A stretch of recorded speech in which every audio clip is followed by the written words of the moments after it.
I guess this means I've lived to play another inning. La la la la la la la la la la. They tried to slap that look right off my face, but I'm still grinning. And the money ain't run out yet, so I do believe I'm winning. For all the mess I was, am and will be continuing, and the fun is only beginning. La la la la la la la la la la.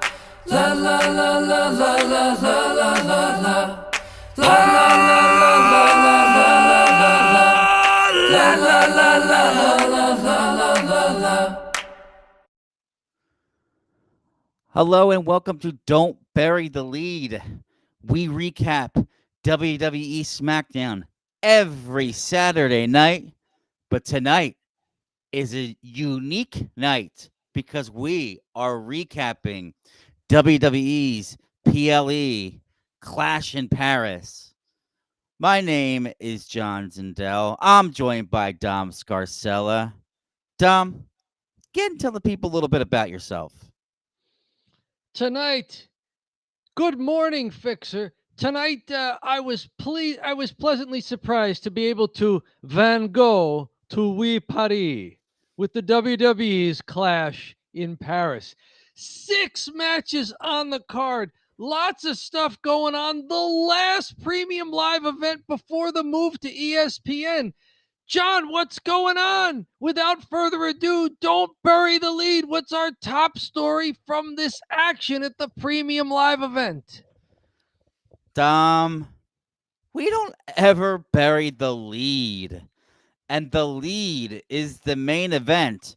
We had a doozy here, the 4-way. CM Punk versus Seth Rollins, who's the champ, versus LA Knight versus Jey Uso. CM Punk looks like he's about to win it, and Becky Lynch comes in, low blows CM Punk. Seth Rollins hits a curb stomp, gets the win with a little help from Becky Lynch over CM Punk, retaining the title in the Fatal 4-way. Crowd was definitely into this one, Dom. What did you think of this main event? I wondered why this main event was a fatal 4-way to begin with, because it almost seemed like you're going to bury 3 guys. Mm-hmm. Somebody's going to take the loss, and 2 guys are going to wind up being afterthoughts. But it turned out to be a pretty entertaining match. I did question why it was going on last. I thought Cena, Logan Paul would go on last. Funny you said but- that because I thought the show was over. I messaged you. I said, "Hey, let's meet up." And there was like, "Oh wait, there's another match." Yeah, so they put this one on last, and it wound up being the right call because the idea was to bring Becky Lynch in as Seth Rollins' new ace in the hole. You know, someone else who, if she's joining the Vision permanently, Seth Rollins' faction with Paul Heyman, Bronson Reed, and Braun Breaker, or if this was a one-off, whatever it was, it was somewhat of a surprise. When the ninja entered the ring and stood up, I just knew it was her simply because it looked like someone who was small. I was like, okay, that's a woman. And when she finally stood upright, I was like, okay, that's someone I saw an hour ago. That's the shape of the person I saw an hour ago wrestling for 20 minutes. That's Becky Lynch. So it all made sense. And it makes even more sense as CM Punk is walking back up the ramp after the match. They stayed with this for a while, which makes me think that this was a work, not a shoot. He walks past somebody holding a sign 2 rows back at the entrance ramp that says, "Bring back AJ Lee. CM Punk, bring back AJ Lee." CM Punk's wife. CM Punk stops there for a long time, stares with his hands on his hips, finally asks for the sign. They've got the camera on him as he's holding up that sign, and then he gives it back to the fan. So maybe this whole thing was a way to get even more out of the Seth Rollins CM Punk feud by involving their better halves. Mm-hmm. Yeah, We'll have to see. I mean, I don't want to bury the match, but it seems like everything that happened in it was leading to CM Punk and Seth Rollins now like in some mixed tag thing with their wives. It totally is opening the door for AJ Lee. I think a lot of people, there's been like rumors a little bit that she might come back. And it only adds a little bit more to it that Becky Lynch is involved. So that must be the direction they're headed. And they have been bringing back a lot of the women. Like it's funny. Like I think when the women were heating up maybe like a decade ago, there weren't a lot of women to bring back in general, right? Mm-hmm. But now I'm seeing them call back. We saw one of the Bella twins tonight, Nikki Bella.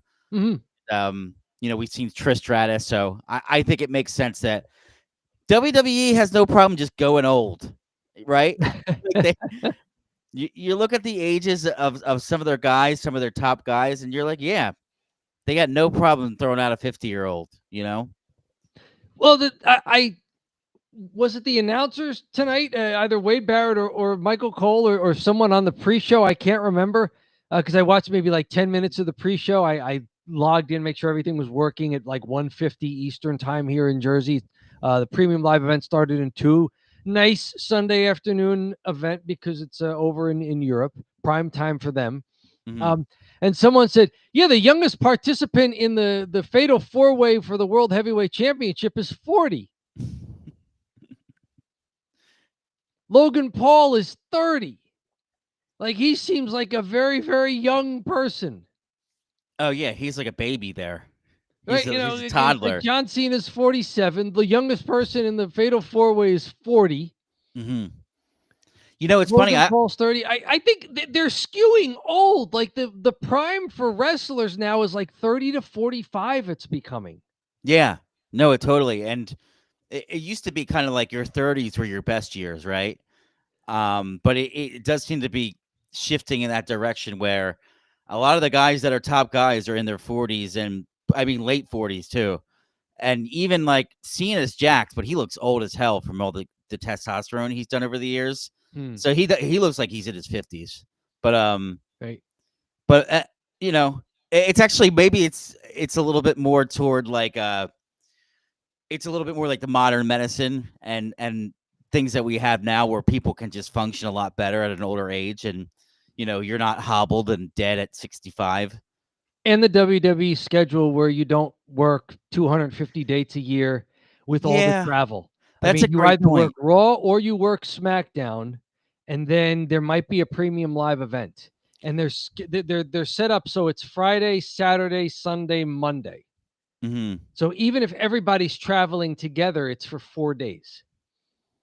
So they're probably flying first class. They're getting put up in nice hotels, especially when they go to these premium live events. I think the industry is much more employee friendly now, and and good for the employees, the wrestlers, that it shows up in maybe some longevity and some increased health. Yeah, better quality of life on the latter end of things. That's a great point. Everybody seems to be able to wrestle. I like this fatal 4-way. It was pretty good. I see we just got a chat in there that just says 2015 has been the year of returning female wrestlers, and one of them just put up there is Jade Cargill. Do I have a Jade Cargill story for you? Oh, that's for later. That's during the follow. That's during the follow or sometime during the Italian goodbye. You never know. One of the two. But speaking of which, Becky Lynch being involved in this, it was kind of fortunate that they had her Women's Intercontinental Championship match on this premium live event, because there were no other women's matches out of this 6. Mm-hmm. So the only other women there besides Nikki Bella and Becky Lynch were B-Fab and Nikki Cross, because they were involved in the WWE World Tag Team Championship match between the Wyatt Six and the Street Profits. So not a lot of the women were part of this premium live event. Now, obviously, they were part of SmackDown, and they're going to be part of Raw, which are probably still on the European leg. So, but just as far as this particular event, yeah, not a lot of the women on this one.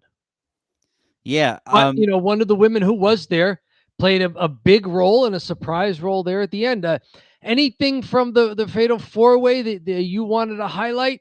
Match went almost 25 full minutes there. It didn't start until 5:22 our time. So that was 3 hours, 22 minutes, and 36 seconds into the premium live event. We get to the main event, which is unusual for WWE. They've been running them around the 3:15 range. Really threw me for a loop. I'm not gonna. I Right? totally forgot about it. And was like, oh yeah, the title match, because it really felt like the Logan Paul Cena match was the main. But yeah, so I liked. It felt like LA Knight was way over. Did. And it's just scary sometimes as like a pretty big LA Knight fan, where they have him positioned, whereas he's just gonna lose steam at some point, and the crowd will start to tune out if he keeps losing or really just not getting his shot at a real legitimate shot at the big belt. Although they have done a good job incorporating him in now in Raw, but I yeah. asked this not as a trick question, but because I genuinely don't know. When was the last time LA Knight won a match? And the Seth Rollins one at Saturday Night's Main Event does not count Well, because that was the fake Rollins injury. I did a list in another video, which was just a rant about LA Knight, and there were Yes, you just did. losses and losses and losses. But they highlighted that he was the winningest wrestler of 2025, and I was like, "How's that possible?" And then I was, but then I Maybe was not like, anymore. It's been a while. "Yeah, I don't know if he's just has he gone crazy on Raw, and I missed all these matches where he's won a bunch in a row." I know, Fixer, you watched Raw. Has LA Knight been just on a tear or something I'm missing here for I him to think it's become? been the opposite. I mean, he lost clean to Braun Breaker as part of a gauntlet match. No interference, nothing. They're trying to position him as a threat to Seth Rollins. He's losing clean to Rollins' lackeys. Yeah, Braun is and especially Braun Breaker is the lackey of the lackey. You'd almost feel like he's like of that tag team too, with him and Steiner's kid. You know, between those two, he's the bottom. He's a lower guy there. But We'll get to more of that in a little bit. But anything from this match you wanted to highlight? Other than LA Knight being over, which I agree with you. Any spots or any things that you liked? I liked how they got the table, and when they got the table, they just started to Jey Uso turned his back and just booted CM Punk, and then they started wrestling without using the table. Yep. Because it's dumb when they get the table and just use it. I think it's good when they set it up, they build the anticipation and break it. Now there's a freaking advertisement on it, which is probably another reason for them to have it out there longer. So that you see the Slim Jim advert on the table. Ridiculous. But yeah, so that's all I kind of had for this one. Anything I'm missing here, or any more comments? I do like some of the spots. I mean, this was a rough match, and I just want to say in general that I'm a fan of when they don't blade. Mm-hmm. Because I think it makes it even better when you get matches where guys start to get little abrasions on them. Yeah. And like that's real. Mm-hmm. That's not like, oh, he got hit in the back with a chair, so his forehead is bleeding. The blade job's ridiculous. You know, you it's really like no matter where you get hit, you bleed from the forehead. So why they don't blade other parts of their body that they get hit on it's never made any sense to me. Why does it always? Probably they can't hide it. Like this is probably the easiest thing to hide. You cover your face with your hands, and then bam, there you go. But Yeah. but it makes it better because you see some guys, actually getting nicked up, and it's the kind of thing where in old school wrestling, where the TV was grainy and you didn't get much high definition out of it. It was low resolution, or it's not on TV at all. You're just in an arena and you can't see anything. The big change to high definition television, it being primarily a television product or a streaming product, if you want to get over technical about it, and the way the WWE has all those roving cameras around the ring that get close-ups, I think it's better that they don't blade. Yeah. Because now you can see that, yeah, these guys do take some punishment in these matches.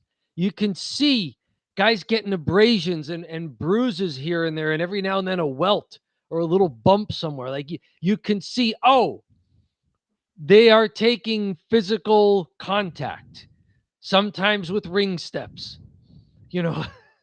and to that, uh, great spot was LA Knight pounding people on the outside, dribbling Jey Uso's heads off the announce table, then Seth Rollins' head off the announce table.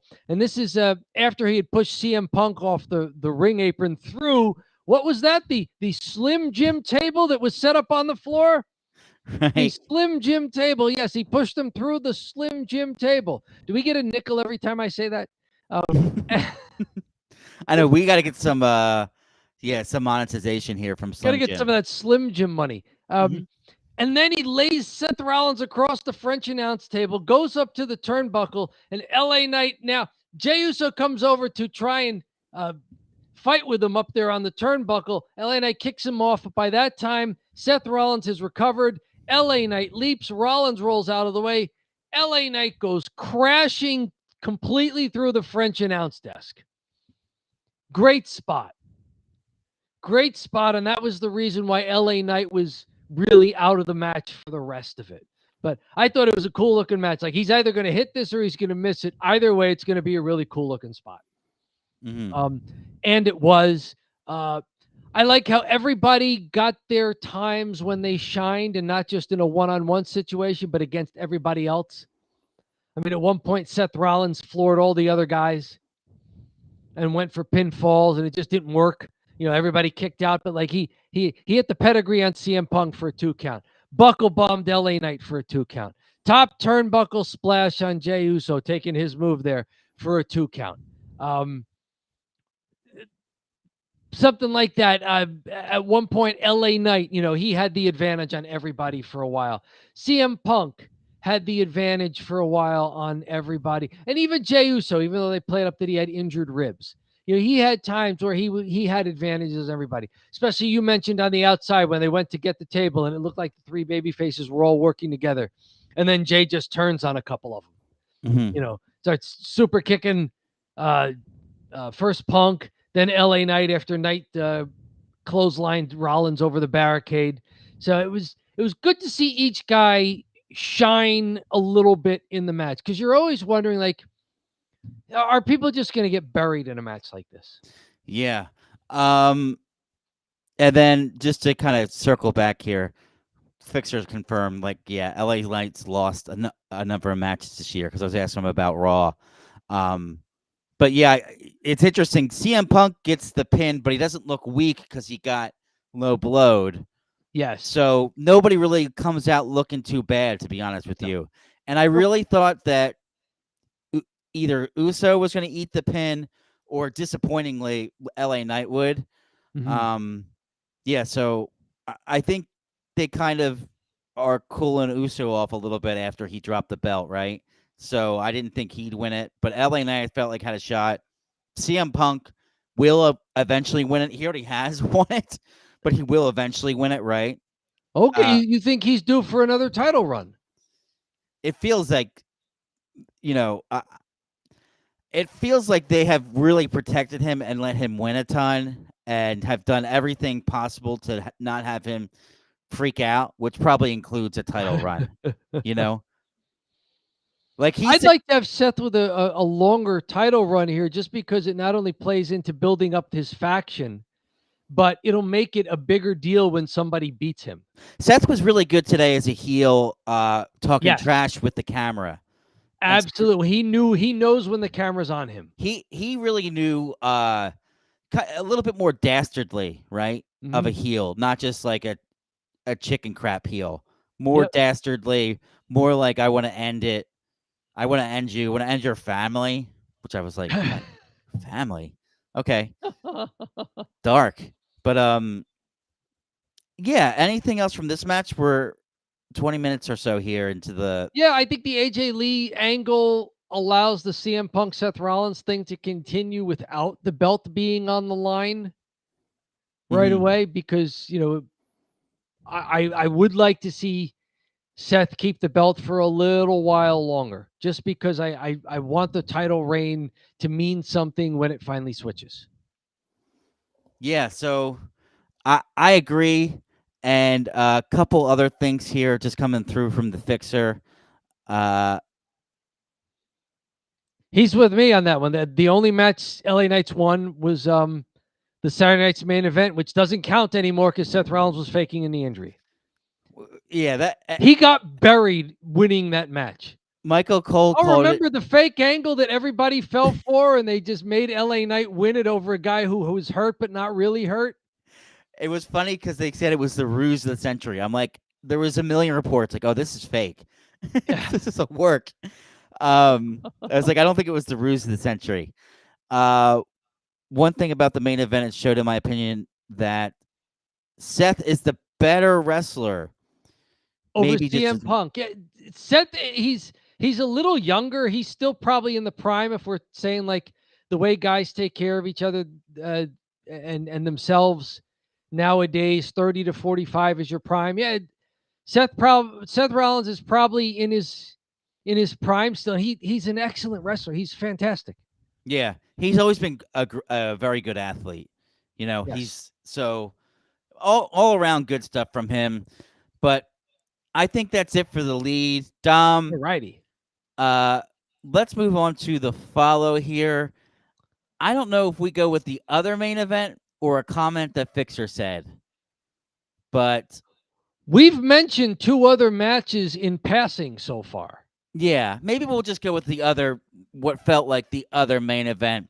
We Okay. have John Cena versus Logan Paul, and Mhm. John Cena picks up the win over Logan Paul. They gave these guys a ton of time to wrestle here. Longest match of the night. They gave him over 26 minutes. Yeah, it was a doozy. Dom, what did you think of this match? We got John Cena versus Logan Paul. John Cena picking up the win as his baby face, gimmick now. I like that Logan Paul got to show off his athleticism. It made it almost palatable that it was just an enormous spot fest. There was a bit of nostalgia in the sense that John Cena was trying things that people don't really remember him doing, but they were things that his opponents have done. Yeah. The Styles Clash was fun. Him using the turnbuckles. Hit a second turnbuckle tornado DDT. Which was pretty cool. He's doing roll-ups out of to escape the octopus submission hold. So good stuff like that. I mean, he did it one time. He did a double underhook face plant to get a 2 count. He did a Frankensteiner and then a code red for almost a 3 count. This is like, Johnson, where has this been? For 23 years, just like right now, he's like, you know what? Might as well try it. Let's do every cool thing that I've seen other wrestlers do against me or just watching them. I want to try it. Like you said, John Cena winds up winning this. Logan Paul hits a top turnbuckle crossbody, but Cena holds on, rolls through, stands up, hits the attitude adjustment. Logan hits his punch, but Cena hits the ropes and gets Logan up for another attitude adjustment and scores the pinfall. 26, almost 26 and a half minutes here. Longest match of the night. Felt like the main event. Yeah, for sure. They also, I don't know if you mentioned, but they did the Styles Clash as well. Yeah, that was like my move of the night, where I was like, yes, I loved seeing the Styles Clash. Because once he got him up, everyone knew what it was, and then yes, it's not AJ Styles hitting it, it's Cena, but he still hits it, right? Kudos to Logan Paul for getting himself properly in the hold. Yeah, you could see him like moving his arms to get behind Cena's leg. For sure, he didn't quite know how to step over there. And I agree with your assessment earlier, how it was a spot fest. I felt like this is the match where Logan Paul has been overachieving, right? Like, been really impressive. But this was the match where, like, maybe we're saying, not sure if he's ready just yet because Mhm. he's not really wrestling per se. He's doing a crazy athletic move, then he's pausing, then he looks at the crowd, and he does a great job at Mhm. like stirring up the crowd and talking crap. But he must have done that 15, 20 times in this match where he does a move, then he looks at the crowd, then he taunts the crowd, and you could just tell you're like, dude, you can't do this for 25 minutes. You could No, do this no. for these 10-minute matches. You can't. We got to in the 25-minute match. We got to get a story going, and there was no story. It was just spot fest, as you had mentioned. You gotta So save that, right? Because Logan Paul's very good. He knows where the hard camera is. yeah, When he's he would pop up, he knew where that hard camera was to look right into it. But, y- like, you gotta save that. You like you're saying, you can't do that every 2 minutes.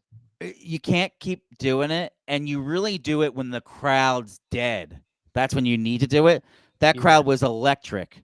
So the crowd's electric. If you do a side headlock, they're gonna freak out, right? You don't need to do all that. But I think I think this was the match where you can't give him a big belt just yet, which isn't bad. He's overachieved throughout his WWE career. I'm not trashing him for his wrestling ability. Well, I guess I am trashing him for his wrestling ability. He's just not there yet, and Mhm. he needs a little bit more time or more training to understand like how to put together a match. Um, and there was a couple other things, and you mind if I just kind of keep going here? Go for it, yeah. Um, I have a botch list here. Okay. So the pop up uppercut, he does the pop up and he uppercuts him like in the chest, and then Yes. Wade Barrett saves him a little bit. He said he would have won it if he could hit him clean, but he didn't catch all of it. He didn't catch all of it means Mhm. he messed up, right? Yeah, Cena came off the ropes.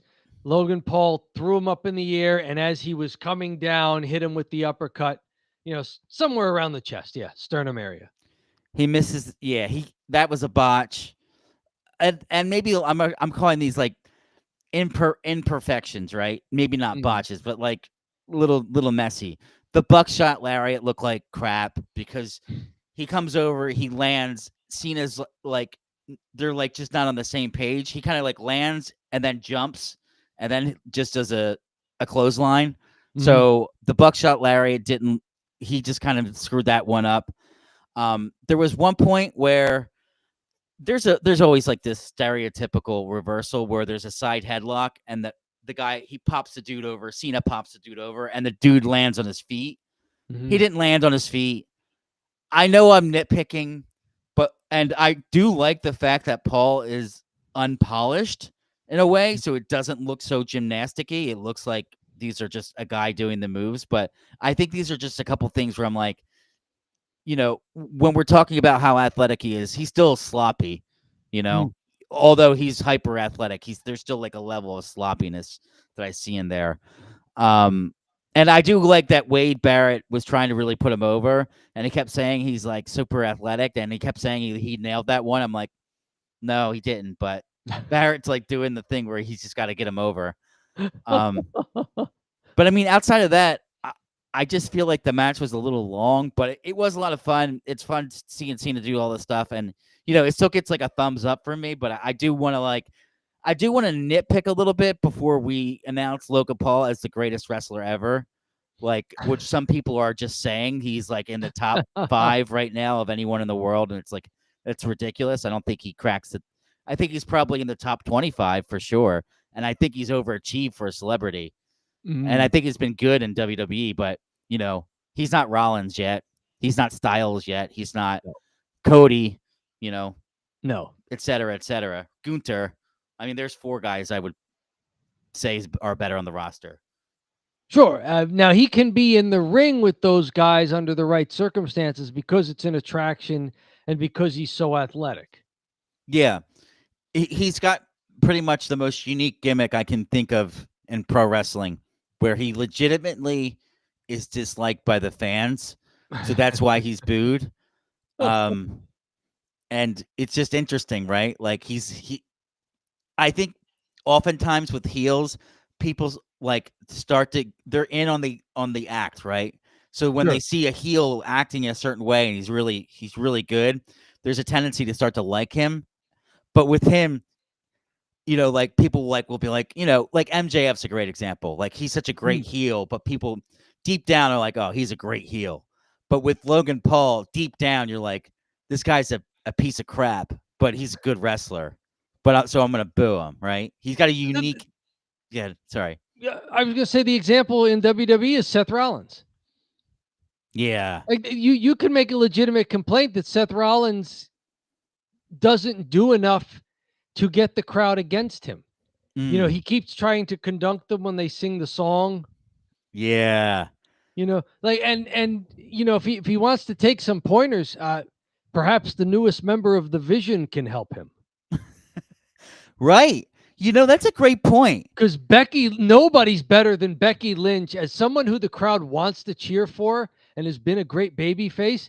Becky Lynch just won't let it happen. Yeah. She knows how to be a heel. Mm-hmm.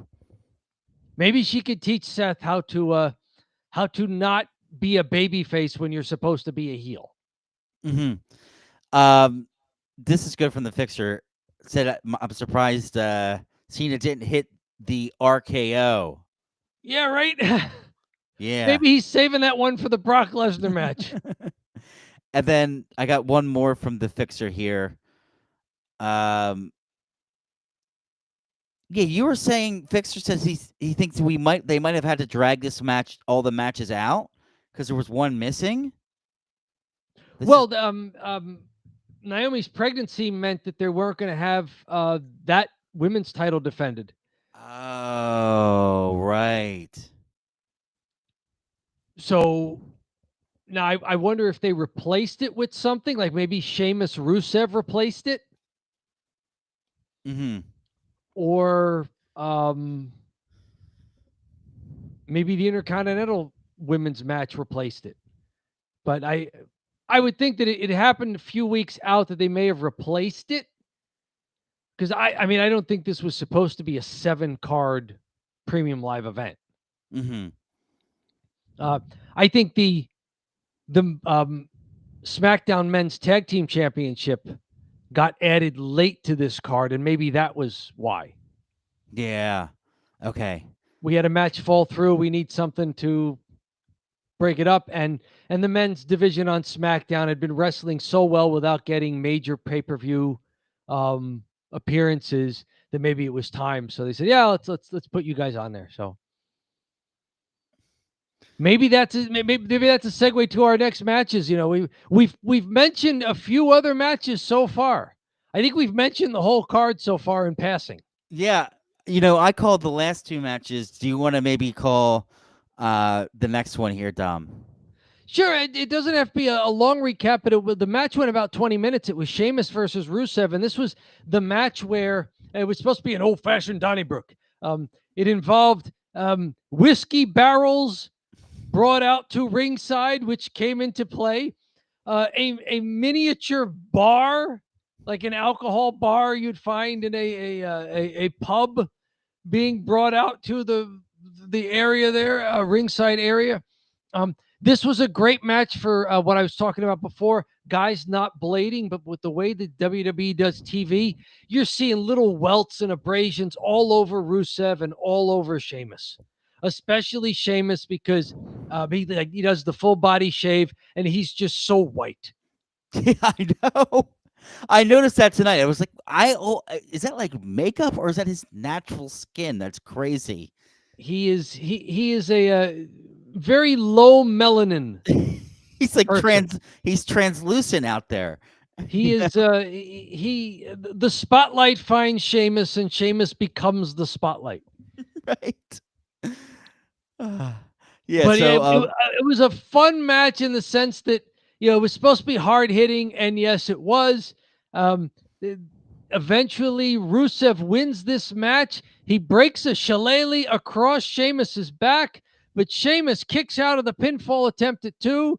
Rusev gets one of the broken pieces, slaps in his submission, the Accolade, which looks a lot like sort of the Steiner recliner or even the camel clutch. It's that kind of stretch move.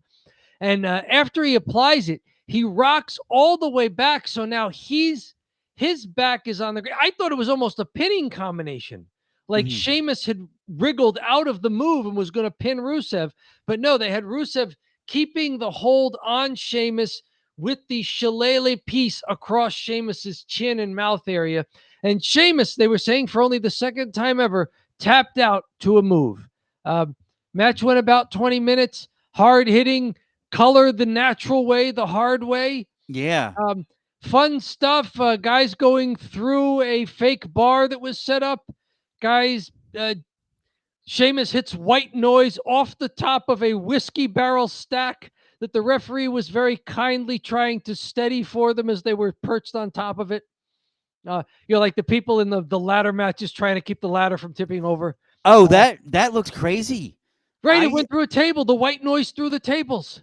When they were up there on top of the barrels and they were having trouble balancing, and I just looked at, there was like this strap around the barrels too, like someone from the ring crew, like they had not really thought it out that much, and they were up there and it was shaking. I was like, is this gonna go wrong? You know?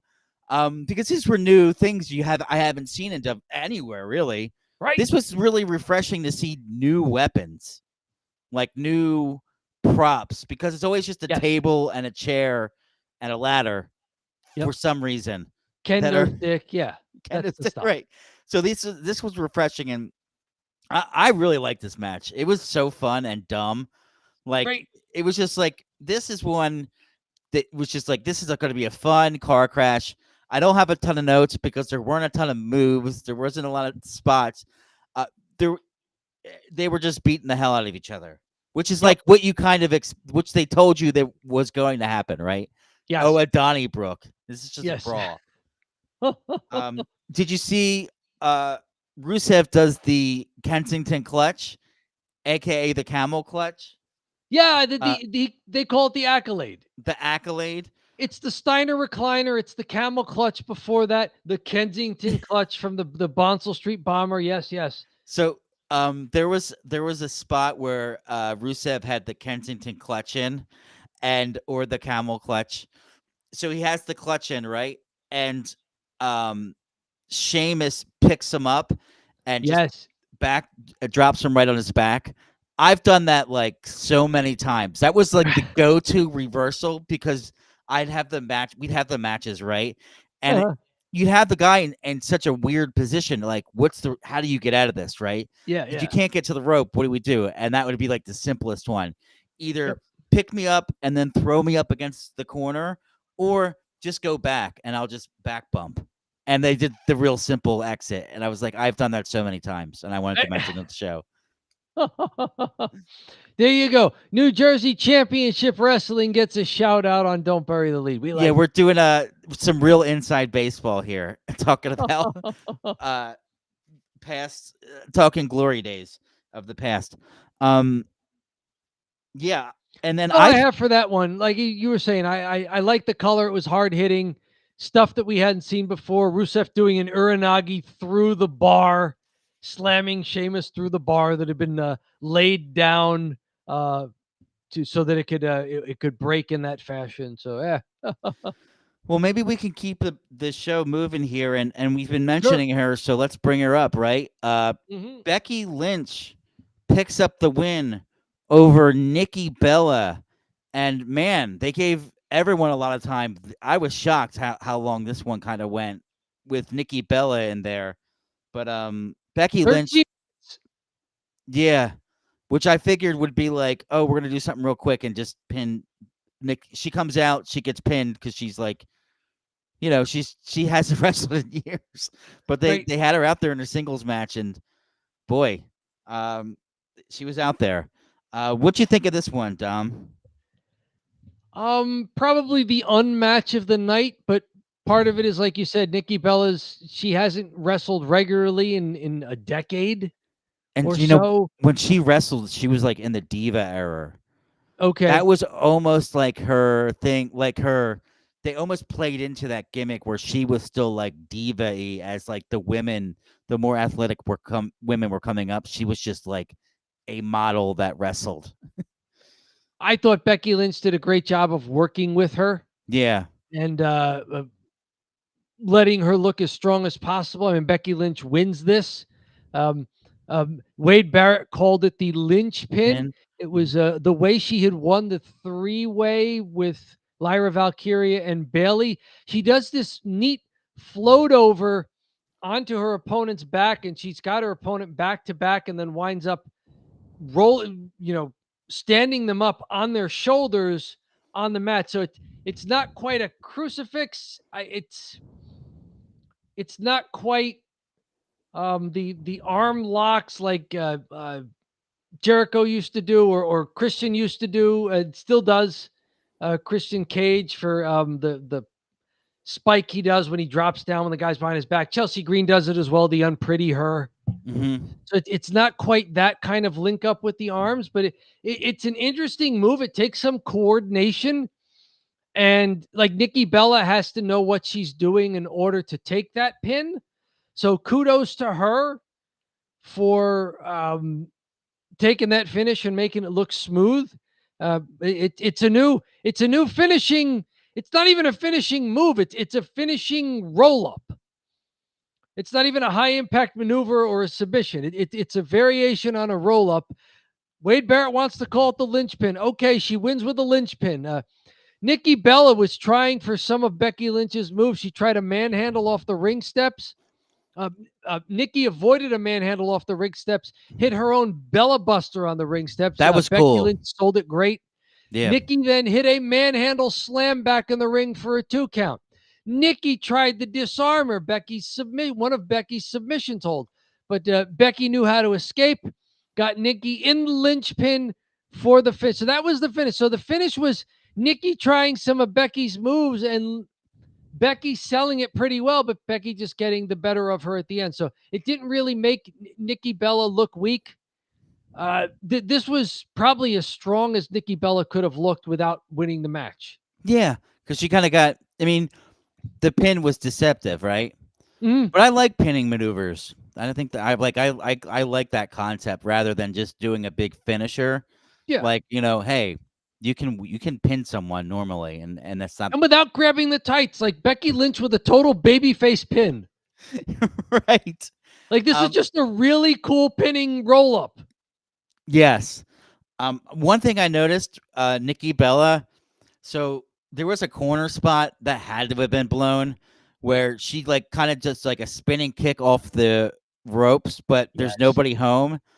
And then like Becky just stands there for a second, then pins her, then covers her. I was like, okay, they did a great job like cleaning it up where, they didn't just panic and freak out. They went to this thing where, okay, Nikki Bella just lay there and then Becky go for the pin. So I think they did a good job covering. I wonder if they were supposed to miss that, but it was just so badly missed. That could have also been it. Where out of position, like Nikki tries this move, and I was like, "What is she doing?" And she's nowhere near hitting Becky Lynch. And then as Nikki hits the mat and rolls over, she grabs her knee, and Becky like stumbles over and goes for the cover. Yeah. And then Nikki doesn't sell the knee the rest of the match. Right. So she's like, yeah, they improv. Like, what was your knee injury? Oh, it's this ailment called a little bit of embarrassment because I don't know what the hell I just did and it didn't look good. Right. My knee just got embarrassed because it was nowhere near the opponent. Knees embarrassed. It felt bad. Like my knee's feelings got hurt because I tried to hit someone with it and no one was there. It wasn't physical. It was a mental ailment. It was a mental thing that just translated all the way down to my knee for a few seconds. Right. I liked when, so like Nikki went outside and did like the LA Knight-esque thing where she banged. Dribbles the head off the table. Yep. The announce table. The thing I just was shocked. The crowd wasn't into it at all because they're all like such. In France, they just are chanting and hooting and hollering the whole time. But I guess they were hooting and hollering, but not paying attention to the match because she goes bam, bam, bam. Then she goes to the other table. 1, 2, 3, 4, 5. Then she goes to the other table. 1, 2, 3, 4, 5, 6. Like there's all those opportunities for the chance, and the French crowd was just not. They just weren't paying attention to it. It happens. You mentioned before the electric chair as getting out of a submission. Nikki Bella does that. She counters a disarmer by doing the same thing. She stands up through Becky, gets her up, and they did like the real full electric chair. Yeah, the electric chair is. Yeah, that's a tougher way to get out of it. But yeah, I thought that looked cool. I got this one from the Fixer. Yeah, I would agree. Looks like Nikki's been spending some time in development, brushing up on her skills. I think she looked pretty good, considering she's a decade out of her prime. And her prime, this is as good as she was in her prime, for sure. I like this aspect of the wrestlers who are coming back from more than a one-off. They seem like they take it seriously as professionals. Like I don't want to go out there and embarrass myself. You're like John Cena signed up for a full year. It took him some time to play his way into game shape. But now that he's there, like he doesn't want to embarrass himself for a year. Nikki Bella's been involved for several months now. She was supposed to have a big old main event with Liv Morgan at Evolution. She doesn't want to embarrass herself. So yeah, if she's been working out and taking it seriously, that's the mark of a professional. Good. Yeah, I think so. I saw like a podcast. I think it might have been with Undertaker, where he said it's really difficult to be a part-time wrestler because you get rusty. You get like ring rust when you're not in there, and then you get thrown in typically in really big spots, like where you're like main eventing. And he had some problem, and he definitely had problems with this in his career as he got older. He hung on for like a couple years too long, and just did not look good at all. But also because he said that, he was so rusty, but maybe they're doing now things in developmental to keep them fresh. So when Nikki comes up, like, oh, she looks like she used to look, she's not out there embarrassing herself. Maybe they're sending more people to the dungeon. So Natty and Tyson Kidd can take care of him.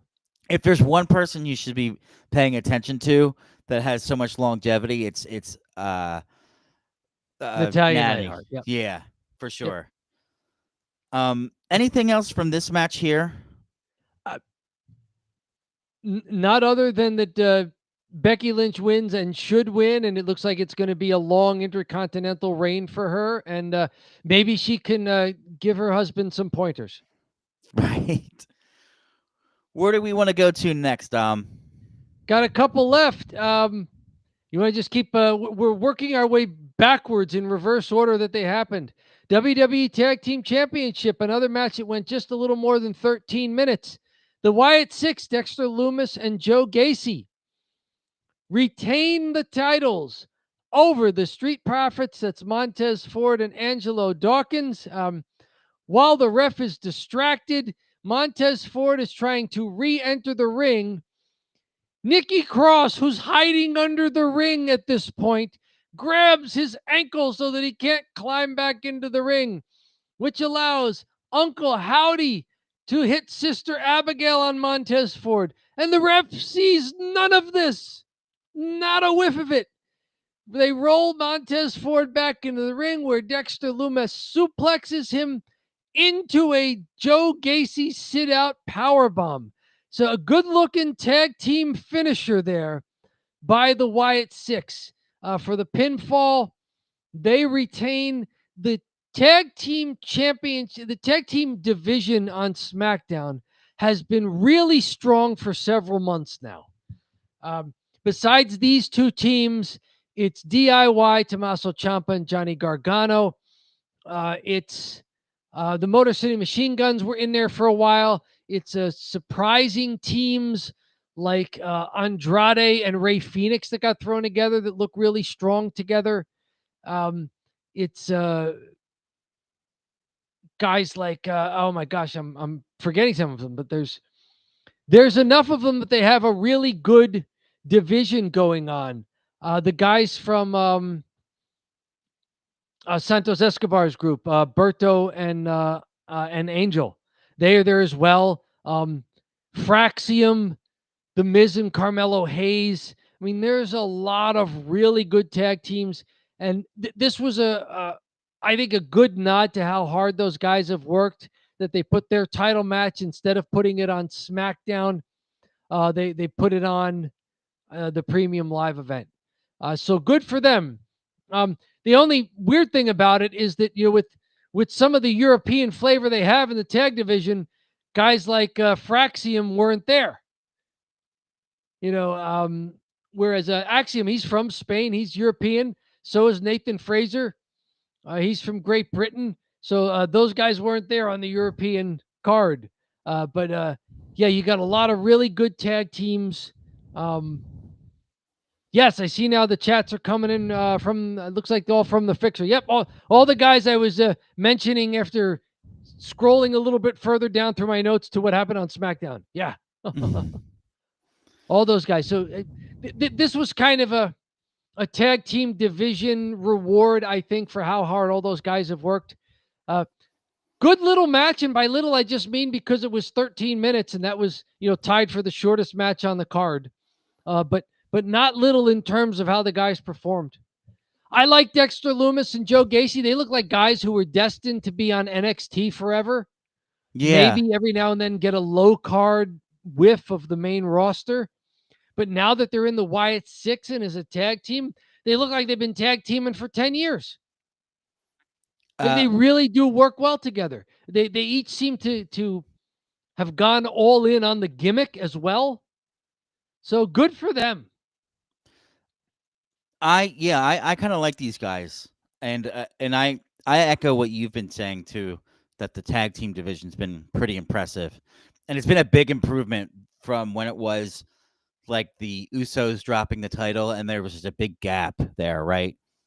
But yeah, so yeah, I actually kind of like this Wyatt Six tag team, and the guys look a little unique, right?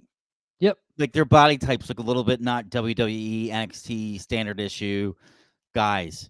They look a little different. So I like that about them, and yeah, good match from them. Dexter Lumis looked like he's just wearing pants, like he got in a bar fight and took off his shirt. Yeah.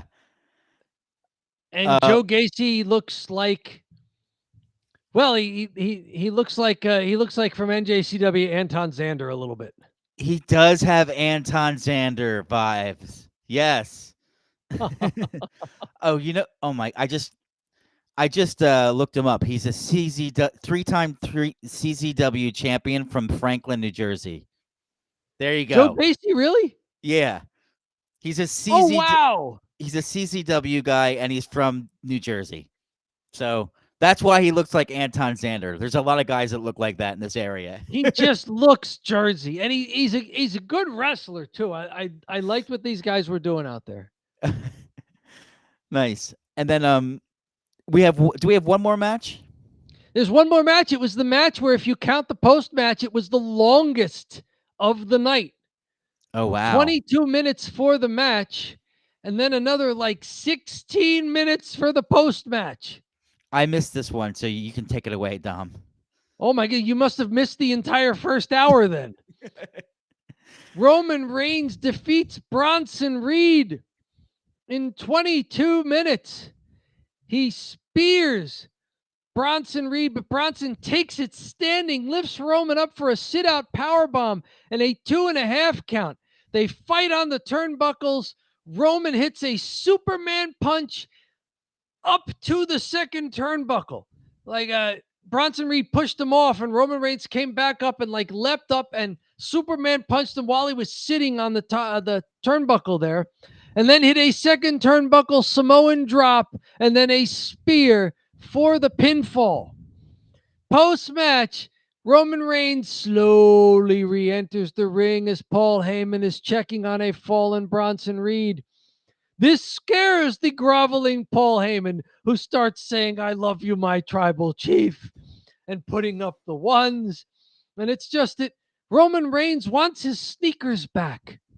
because Bronson Reed has been wearing Roman Reigns' sneakers around his neck and calling it the Shula Fala for a month. And then, of course, when he starts the match, he gives them to Paul Heyman, who is now wearing Roman Reigns' sneakers around his neck. So Roman wants his sneakers back, and he gets his sneakers back. And then, of course, he locks in the guillotine submission on Paul Heyman, who gets passed out. And then as Roman Reigns is standing on the announce table, autographing his shoes that he has just reclaimed from the heels and chucking them into the crowd after autographing them, Braun Breaker comes running out of the crowd across the French announce table and spears Roman Reigns, who goes crashing through the Michael Cole Wade Barrett announce table. And then this just breaks down into more stuff. It becomes a tsunami in the ring. That's Bronson Reed's top turnbuckle splash. And another one after they put Roman Reigns on the stretcher. And another one after that as they break through security. And of course, Braun Breaker at some point looked like he was going away, came running back down the ramp and speared Roman Reigns again. So big old schmaz. There's 16 minutes Oh boy. of post-match fighting, all because Roman Reigns has to go film a movie and they have to make it look like he's been destroyed. Oh, we got Jey Nick. Uso at one point comes out to try and help Roman Reigns. Braun Breaker spears Jey Uso, which is how they played up the taping Jey Uso's ribs for the main event, that he had been hurt earlier in the night. But yeah, the post-match schmaz here lasted longer than two of the other matches. So we got Nick Happy Hour. Nick is here from the Nick Club Wrestling Happy Hour, who just had an interview with Kevin Kazar. You may know him as Karrion Kross, Killer Kross on the Indies. It was a pretty cool interview. I got to watch it. Really good stuff. You guys are almost up to 1,000 subs, climbing very quickly. Congratulations, Nick and Nicole, not only for scoring a really entertaining interview with one of the really bright guys now back out on the indie scene, but also for the success of the channel. Thanks for stopping by. That's an amazing pull. Good for you guys. Yep. And Nick is saying, I want your sneakers, John. Well, you cannot have them. I want to wear your sneakers around my neck so that I can smell the insides of your shoes because they're hovering just under my chin. We got this here from the Fixer. Roman getting all those moves away to write Roman out of TV so he can film Street Fighter. Yep. They did the same thing with Cody and Drew. Oh, yep. Wow. Are Cody and Drew going away for a while too? Cody, it looks like. He's just going to go away. Cody and his wife also just, their second daughter was born a couple of days ago. Yeah. So Cody Rhodes having a little time off is good. Nick says, Bronson Reed giving tsunami reminds me of how I attack an all-you-can-eat sushi buffet. Ha, ha. Nick, you got to get that sushi in the mouth. You can't just like, it doesn't absorb through the belly when you fall on the table. You've got to ingest it the old-fashioned way, the conventional way. Yeah. Use your chopsticks.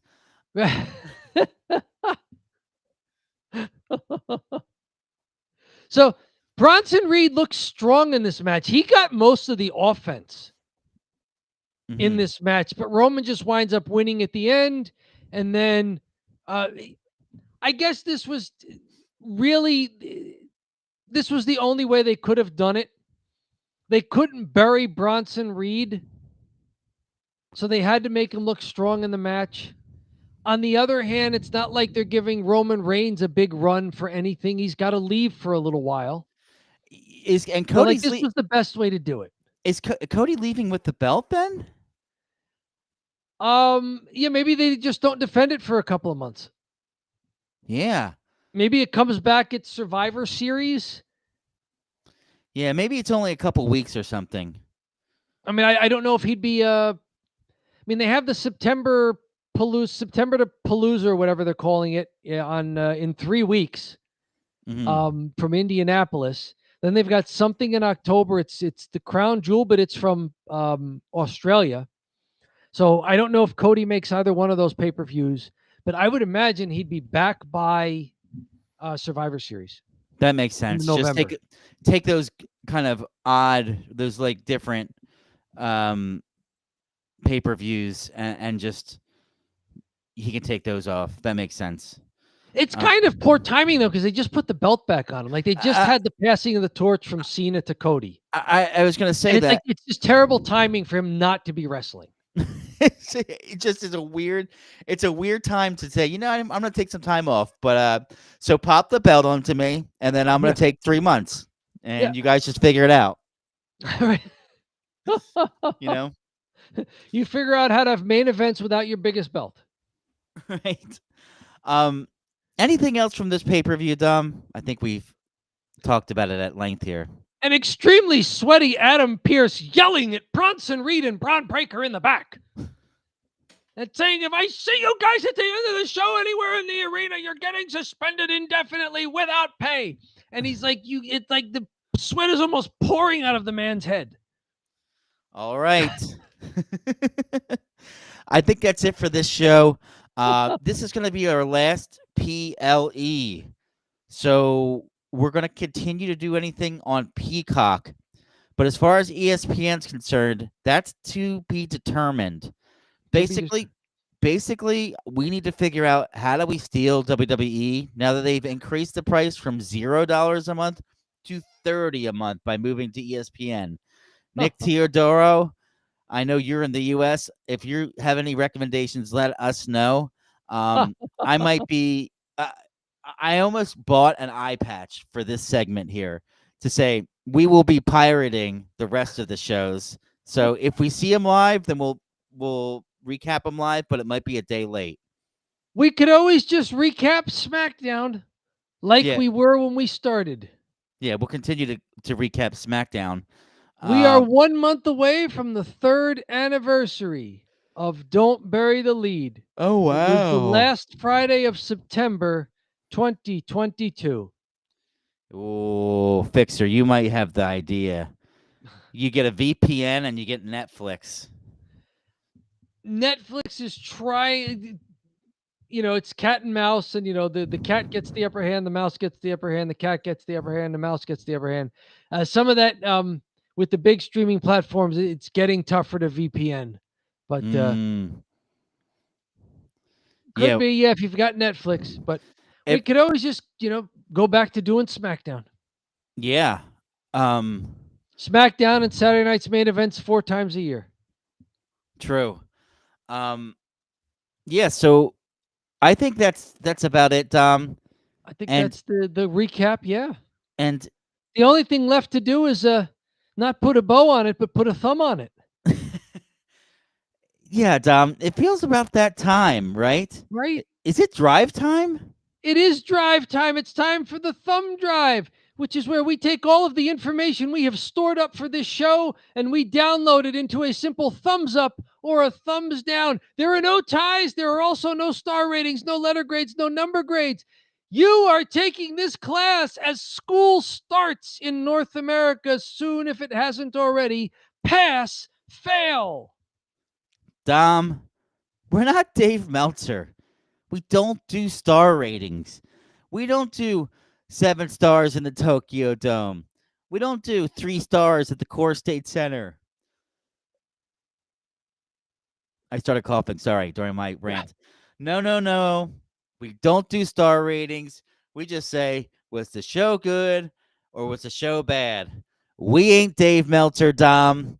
So are you? We do 9 stars in the warehouse for NJCW Bonsall Street Bomber versus Nick Righteous. That's a 9-star match, of course.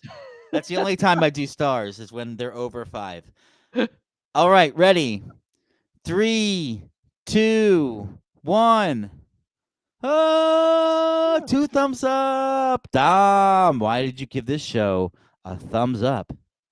Little longer than we're used to for the non-major premium live events, but it was a fun show, and I'm happy for the guys that got to be on it that maybe hadn't been in this kind of spotlight before. Dexter Loomis and Joe Gacy. What a great nod for them to be on this kind of show. Everybody else who was there, everybody brought it in their own way. Even Nikki Bella, she didn't want to be embarrassed out there, and she wasn't. For me, it was the Donnybrook was so fun, dumb and fun, and that last the Fatal 4-Way was decent, and I felt that the Logan Paul Cena match was also decent. So I think that Donnybrook kind of pushed it over the top. All right.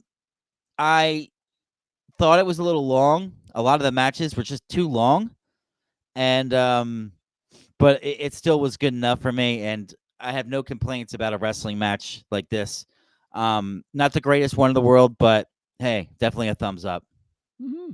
Looks like we're getting some thumbs up in the chat as well. Wherever you're watching us, if you are live with us, go ahead and join the chat. What do you think of our analysis? Anything you wanted to say, yay or nay? What's your thumb rating for this show? Thumbs up, thumbs down. Remember, there are no ties.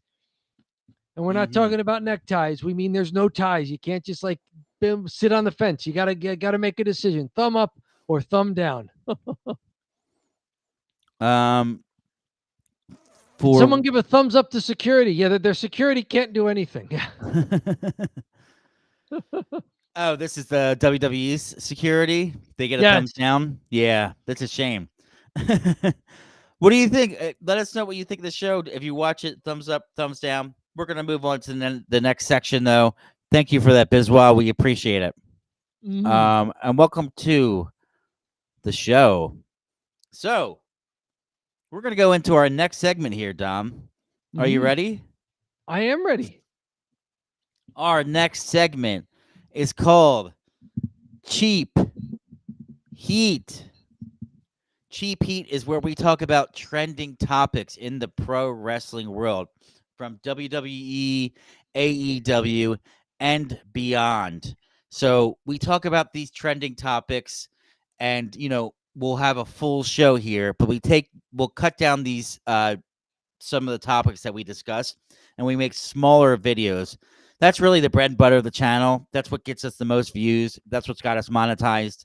The live streams are a lot of fun, but they don't pay us a lot. But the smaller cut down videos is where we get our more views. So thanks everyone for joining. And speaking of the channel, we're on YouTube. If you have not subscribed yet, please do subscribe as we move forward here. And we're trying to hit our next benchmark. And I believe the next benchmark is 1,200 subscribers. 1,200. Okay, we're over 1,100. So yes, help us climb the next mountain. 1,200 subscribers, 1,500 is 2,000 out there. Is 2,000 within reach for Don't Bury the Lead, a wrestling channel on YouTube. Wherever you're catching us on the live stream, head on over to the YouTube channel. That's where all of the great archives are. These full shows and the other shorter clips that John mentioned. And I'll tell you what. Go ahead. We have 800,000 views. We're well over that. So 1 million, we'll hit 900,000 is going to be the next benchmark. And then the next is 1 million. And we're going to go crazy. 1 million total channel views. We're going to go crazy. We're getting fireworks. We're popping bottles of champagne, pouring it on ourselves. Crazy stuff out here. We're going to find maybe that's when Ric Flair will finally release the whiskey so we could drink some wooski. We could drink some wooski. Yes, there is a short of us talking about wooski, I think. There's also a short of us talking about Fireball, which made an appearance on SmackDown on Friday. Oh, yeah. The kid-sized Fireball made an appearance on WWE SmackDown on Friday night. Oh, what happened? Somebody gave it to, I forget who gave it to Nick Aldis and said, you might need a drink. And then R-Truth came in and said, you going to drink that? And Nick Aldis was like, I may need to after tonight. Yes. Oh. Well done. So yes, a kid-sized Fireball. Maybe they stopped by my apartment for trick or treat and pretended to be a kid. And Yeah. that's how they got a kid-sized fireball.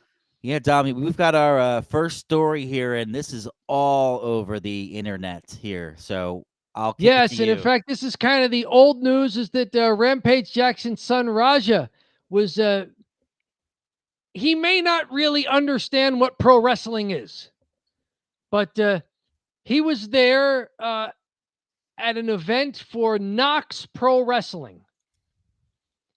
And he was involved in something earlier with one of the wrestlers that the wrestlers thought were setting up as a gimmick.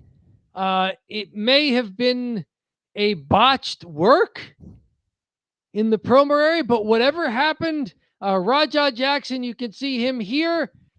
He winds up beating the crap out of Psycho Stu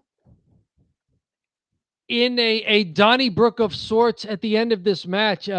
That's kind of the old news. The more recent news is that the wrestler who stopped Raja from continuing to pound on a fallen and defenseless Psycho Stu said that he thought that Raja was going to kill him, and he would have killed him. The wrestler who was on video basically telling Raja to go after that guy after the backstage promo incident that may have been a botch and misunderstood. That guy has been fired. The entire indie promotion, which had been affiliated with WWE ID, has now been removed from WWE's ID affiliation. Raja Jackson, though, is being advertised for Danger Pro Wrestling. Oh, wow. So somebody wants to bring this guy in. Danger Pro Wrestling in San Diego, California. And meanwhile, Psycho Stu, he seems to be stable and recovering, but he apparently has a long road ahead. Many people are wondering what to do. Even Mr. Beast on X chimed in, wondering if there were ways to help out him and his family. I believe there is a GoFundMe set up. There is. Or one of those crowdsourcing things as well. Yeah, there's a GoFundMe, and it's got a good amount of money in it right now. I think I saw Beast gave 10,000. Chris Jericho gave 2,500. It might be over like 100,000. Okay. I don't know the extent of his injuries. Lost some teeth, was apparently choking on his own blood and perhaps his own teeth. Head injuries. Yeah, it was bad. Not good. Yeah. Oh, he looked like he was out on the slam. Like the slam surprised him. And even though he looked like he was trying to take the back bump with the arms out, it just didn't work and he hit his head. Yeah. Psycho Stu looked like he was out after the takedown. And then the punches were he was defenseless as he was getting punched. So, no word yet on where the investigation is going. There's some question as to how cooperative people at Knox Wrestling are being about it. But yeah, I mean, pick what you want to talk about here. The guy that stopped the attack, the guy that got fired for perhaps urging it on, the entire promotion being fired, or incredibly Raja Jackson being the opposite of fired. Yeah, I mean, there's a lot to talk about here, right? Fixer says the Raja Jackson situation was bad I've ever seen. I've seen the video footage, and agreed. Yeah, the video footage is pretty nasty. We don't have to show it here. I think our channel will get taken down if we show it. It's that brutal. Yeah, obviously one of those things where, it happens. Sometimes people go crazy and misunderstand things. I don't know what's going to happen to Raja Jackson from a legal standpoint, because, I wouldn't be too surprised if the Psycho guy wanted to press charges. He could. The WWID thing, who is WWE giving out IDs to? These guys are drinking in the back. This looks like a less of a crowd than an NJCW crowd. I haven't heard of any of these wrestlers. I looked up their YouTube, and they haven't posted in like 2 years. This particular promotion, they have no visibility at all. So this WWE ID affiliation is to me probably at this point laughable if they're able to get it. I believe it's because it's apparently it's an academy that's apparently run by Rikishi. Yeah, I mean, it's run by Rikishi, but this is not a real, like, this. I would put it like this: there's a lot of indie promotions, and I'm somewhat familiar with how the indie promotions are run in Jersey or in the Jersey area, and there's just not a lot of money, and they're mostly just hobbyists, right? I mean, at the end of the day, no one's going to make it. They're mostly hobbyists. So when you go out there, the worst thing you do is hurt someone because you're just wrestling in front of 20 people for the love of the game. Yep. So to do this, it's pretty bad. It's just a pretty nasty thing all around. It's a bad feeling all around. I just looked up the Psycho Stu. Psycho Stu has over $200,000 given to him in the GoFundMe, which is very encouraging. Okay. Hopefully that covers a lot of the situation. And yeah, I mean, Rampage Jackson, obviously, Rampage Jackson's son, he's probably going to face some sort of jail time. But I don't know that he'll face any, like, I don't know if he's going to get sued per se, because there's waivers that you sign before you do this. Usually you sign a waiver before you wrestle in the indies. So I don't know if that, like, is part of the waiver. Like, hey, you put yourself at risk if you go in that ring. We don't pay you anything. So I don't think Psycho Stu could sue. Actually, Psycho Stu couldn't sue the building. It's not on them. Maybe he could independently sue Rampage's son, though. It's a possibility. I don't know what was involved in their contracts either. I think this speaks to the problem of bringing in celebrities to your wrestling promotion. Mm. They're not wrestlers. Yeah, had he never wrestled They don't before? know it. I mean, apparently, it certainly looked like he did not know what this was. Like, he did not get pro wrestling. Oh, well, that's worse. It really looked like he did not get what was going on. Honestly, that might make more sense. That it's less of a vicious attack and more that he thought it's like MMA and I just go in there and punch this dude. There were some reports and some video of people saying, yeah, go in there and just punch him, get on him. In fact, the wrestler who was fired, AJ Mana, was seen on video backstage urging Raja Jackson to give him his receipt, where after an incident where Stu Smith, Psycho Stu, apparently mistaking Jackson for a wrestler, hit him with a beer can. Oh my God. So he didn't even know that was, oh no. He didn't Smith even know that. Apologized after realizing Jackson wasn't a wrestler. Jackson shook his hand after they agreed to turn the altercation into an on-show angle, with him interrupting Smith's match. And then AJ Mana said, the truth is I was in character and speaking the language of wrestling. Everything I said was part of the show. I never intended or encouraged real harm. This was a situation that unfortunately got out of hand due to miscommunication behind the scenes. Yeah. Dom, the more I'm hearing about this and the more I'm looking at these guys, the more I'm thinking, I think these were just a bunch of dirtbags and something like this was eventually going to happen, right? I mean, if you're smashing it, because even if you just smash someone in the head with a can and you didn't realize that they weren't on the roster, that's like horrible. That could have been a fan. You know what I mean? And he's like, oh, sorry, I thought you were in the roster. And then, like, in addition to that, and I'm going to steal this from Stevie Richards, but he said, it looks like that all these guys are in really bad shape. Like, they're drinking beer and they're all sloppy looking. And he just said, like, this isn't a real indie fed. Like, this is a club where guys maybe have a ring and they maybe drink and then wrestle around with each other, but this isn't real wrestling. But it's the indie circuit. Apparently, and I think part of the problem was, they were affiliated with WWE's ID program. Rikishi was the promoter for it. So they had big names behind it. I mean, they were able to get Raja Jackson in there. Yeah. Rampage Jackson's son. So this was maybe a lot of guys who were in over their heads. Yeah, I mean, some of these, some of these indie shows just don't have the greatest. They don't have the greatest cast of characters, and then that can always end up bad. Yeah, Smith working in character approached Jackson, and we thought was also a wrestler. Yeah, just a mess. Mm-hmm. I mean, the other thing that really flagged to me was just no YouTube videos on any of the matches. Nothing about this organization outside of all this Raja Jackson stuff.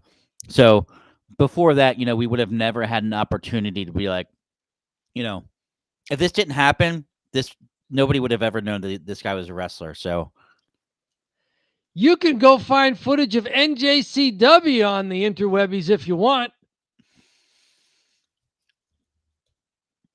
I'm putting. I mean, it's there still. Yeah, it's still there. Yeah, like if I look up Psycho Stu versus, there's nothing that pops up. There's no history of his matches. So, it is what it is, but yeah, kind of a shame. And this has gotten a crazy amount of views too. I think a lot of people are chiming in and saying stupid things. So it's the kind of thing where had this thing been done right, where Raja Jackson was brought in and told how pro wrestling worked, and he actually did interrupt the match the right way and just do a takedown that didn't knock out the guy, and then didn't pummel him afterwards thinking he was really going to beat him up. This could have been the kind of good publicity, like, hey, Rampage Jackson's son, Raja Jackson, who's also trying to be a mixed martial artist, was involved in a show for Knox Pro Wrestling Academy. Yeah, exactly. They could have gotten a lot of positive publicity about it if it was done well. And this almost feels like the Academy will probably just crumble at this point. You would think. You would think, because especially if I'm sure they don't own the building. So the person that's renting it to them is like, oh, you guys are drinking and then almost killing someone in there. How about we get new tenants? How about we turn this into like an ice cream shop or something? I don't know. Or storage. How about we rent it out for some kids' birthday parties? Right. Let them run around in the ring. Anything. Anything. From WrestleZone, AEW. They're in Philadelphia. End of August. They've already started their Philadelphia residency at the 2300 Arena. As part of it, they filed for a trademark for the name September to Remember, which nods back to ECW's pay-per-view November to Remember, which ran from 93 to 2000. What say you? Rumor has it that maybe you and some other friends were down at one of these AEW shows at the 2300 Arena, and that there may be a hashtag shorts video on the Don't Bury the Lead, a wrestling channel YouTube page. This rumor is true, Dom. Yes. And let me tell you something. We went to the 2300 Arena. I was shocked by how clean and nice it was when we entered, because I thought it was a bingo hall. And I thought it was going to be like disgusting, but it had like all this cool artwork when you first enter. And then, there's a big bar, which is no surprise, but they had a big bar and they had all the merch on the right there. And then you turn left and you just hit the ring right away once you turn left. The venue is very small, very intimate, but the crowd was really hot for it. There was only a couple hundred people, like 700 people, and they're screaming their lungs out, right? So it was really cool. The only thing was, so there's one set on the camera side, the hard camera has the bleachers, and then everything else, you're sitting, you're in seats, which really is rough for wrestling, because if someone stands up, then everyone starts to stand up, and then you just can't see anything. Right. So, yeah, you're really at the mercy of the people in the front row. If everyone's sitting, it was floor seating for everybody. It wasn't like bleachers. All floor seating. Yeah. Okay. So, we're back there in the 13th row, and you could see what was going on if they stay in the ring. Darby Allin, of course, did some crazy stuff at the end of the main event. It was Darby Darby Allin. Allin always stays in the ring, right? He never leaves. He never goes to the outside, never goes to the apron or the floor or through the crowd or on some of the equipment that's, just out there. Like Darby Allin stays in the ring. Doesn't go to like the tallest mountain in the world at all. No, never. No, he's a real traditional wrestler. Yes. He works the single leg, the double leg. Yeah. No. Shoots the half. He shoots a half. Yeah, so of course it's Falls Count Anywhere. So people in our section were like, "Chan, you can't see shit. You can't see shit," because they're just on the floor, and they were outside of the building, so we're just watching it on TV. Then they came into the building, and then Darby is climbing a pole, and then jumped off the pole, but then I didn't see where he landed. And the best part of the night is Claudio picked up Darby and threw him out of the ring onto a table. The table didn't break. He must have landed like ankle first. It looked so nasty. Then he just rolled and he hit all the chairs that were there. And I was like, oh my God, Darby, you're not going to make it too long, kid. He's going to have a Mick Foley-esque career where he's just not going to make it long. Oh, wow. I seem to remember, was it the Bonsall Street Bomber climbing one of the vertical steel beams in the warehouse? So I was with Steve, and he said, he's stealing your move. I said, he is. He went much higher than I would.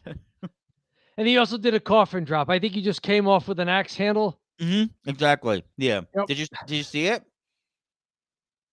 I saw just video footage of Darby Allin doing the coffin drop. Was it on Moxley? Yep. Very good. 2300 Arena residency will run from August 27th to September 11th with 7 different events, including apparently September to Remember. Very good from AEW. More from AEW. Swerve Strickland comes to us from Cage Side Seats. Successful knee surgery, torn meniscus. Apparently, he's been dealing with this in some degree all the way back to 2019. He's been working through it. Hopefully, he won't be out much longer. Swerve Strickland, even with the injury, how did he look in there? I mean, you've been watching him for years.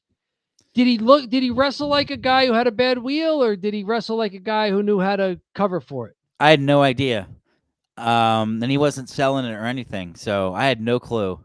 So good on him. And that's crazy to wrestle through that. That must have been really tough. They apparently worked the injury into his recent feud with Unified Champion Kazuchika Okada. And Swerve was written off with storyline injuries inflicted by Okada and the returning Wardlow. Afterwards, the former AEW World Champ told his fans at an after party that he was getting surgery today. This was printed Wednesday, August 27th. So a few days ago. And then what shows up on X? But the real Swerve Strickland just posting success. So we imagine that was in relation to his knee surgery. So very good for him getting stuff cleared up. Speaking of injuries, Kevin Owens finally gets his spinal fusion surgery that kept him out of WrestleMania and whatever else he's been doing while he's been trying to get second and third and whatnot opinions on what's actually wrong with him and how to fix it. Spinal fusion surgery. He says it was very stressful going into it. Thankfully, it ended up only being one level, which was how severe the fusion would be, which is the best case scenario for something like this. Surgery was successful. I had a great doctor. We have to see how the bones fuse. There's no guarantee that it's going to work. Some guys had success. Sounds similar to what happened to Sting and Randy Orton. Maybe even Adam Copeland, the former Edge, now Cope, who had neck injuries. that they had to deal with and were told, be careful ever wrestling again. But he was apparently giving this update at some sort of convention, had a microphone there in his hand. He looks like he slimmed down a bit there. Yeah. This may have been the best thing for him. He's doing the miraculous spinal fusion diet. To that, I just saw that Kevin Owens posted that I'm still fat. Okay. He said, everyone relax, I'm still fat. This is on his X. Let's see if I can pull it up. Yeah, so basically, yeah, everyone We'll take your word for it, Kevin. People were freaking out because he looks so thin. And let me just for the heck of it see if I can get it.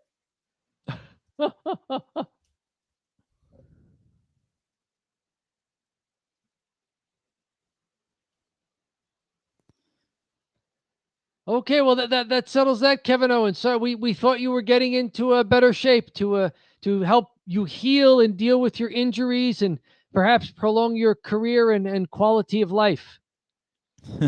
No, it was unintentional. It was an accident, and you'll be back to your slovenly self in no time. Oh, guys, stop panicking. I'm still fat. Everyone needs to calm down. So I like how he yells at everyone too. Right. I'm gonna need updates on his recovery, but only if he films them in a rental car. We got Mr. Spellman. Love to see he's on the men. Huge Kevin Owens fan here in Natty Park. All right, thank you, Mr. Spellman. A big Kevin Owens. We like Kevin Owens too. He's been a great performer since we've been back watching WWE programming for almost 3 years now on Don't Bury the Lead. Kevin Owens definitely a notable WWE wrestler for us here. Mr. Spellman, I did a fantasy football draft with him today, and I just texted him. I said, "Why don't you hop on?" There you go. And very good. Thank you, Mr. Spellman. Yeah, I did not do well. How do you think your team did, Jay? You can tell us. How do you think your draft went in your fake football league? I do fake baseball, and I draft somewhat poorly every year. I don't know the players. I'm lost by like round 15. Oh yeah. Yeah, let's keep it moving here. What's the next topic? Up next, we mentioned him a little bit, Kevin Kazar, who was interviewed at the Nick Club Wrestling Happy Hour channel on YouTube.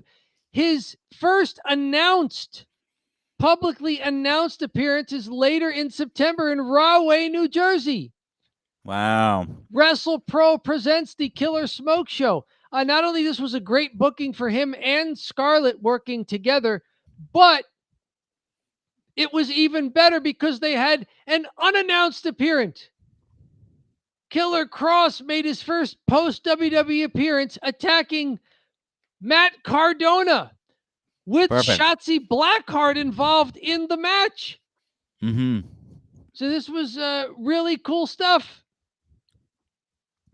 Game Changer Wrestling made a surprise appearance at another major indie brand this past Saturday. Game Changer Wrestling. I wonder if we'll just be able to get the still shot of it here, but you could see there's Matt Cardona. For some reason, it's an intergender matchup. He's playing the role of Andy Kaufman here, beating up a woman. And apparently, the interference here. Here you can see there's the low blow from Scarlett. So getting your wife to hit a guy in the nuts is apparently a trend in pro wrestling. And there he is, Killer Cross. Shows up, winds up putting Matt Cardona through a table, and Shotzi Blackheart pins him. So Shotzi now wins something that Matt Cardona had. Perhaps it is the Intergender Championship. But these are people who have had an affiliation in the past. I want to say, and maybe my memory's a little off, but that Scarlett and Shotzi had an online streaming show about haunted houses or things like that. Like that sounds about right. they were not only colleagues at the WWE, but they were kind of more friendly than that. And so this makes a lot of sense that Scarlett and Killer Cross show up to help Shotzi Blackheart against Matt Cardona. These are all pros. This must have been one heck of an indie show.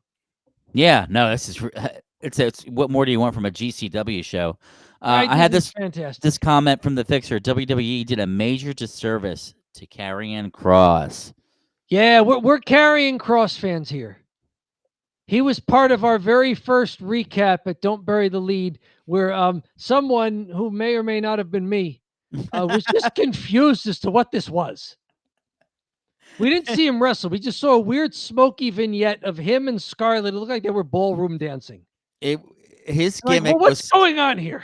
His gimmick, we're like, what is this gimmick? And it just got weirder and weirder and weirder as time went on. Right, he got some weird gimmicks, but then on the other hand, he got some angles where he was just able to be like tough guy who knows how to talk. And that's when the WWE audience really took to him. Mm-hmm. He was doing a lot of that towards the end of his WWE run, and just about anybody who could see it knew that so much of the crowd was behind this guy. Mm-hmm. So hopefully he's helping out a lot of indie promotions whenever he appears. There's a lot of people going out to see him. And then, by extension, seeing everybody else who's involved in that show, maybe making some new fans for a lot of these indie promotions and these other indie wrestlers. This is good stuff. Matt Cardona basically showed everybody how to do it. Mm-hmm. So no surprise that, Kevin Kazar and Matt Cardona are involved in something here.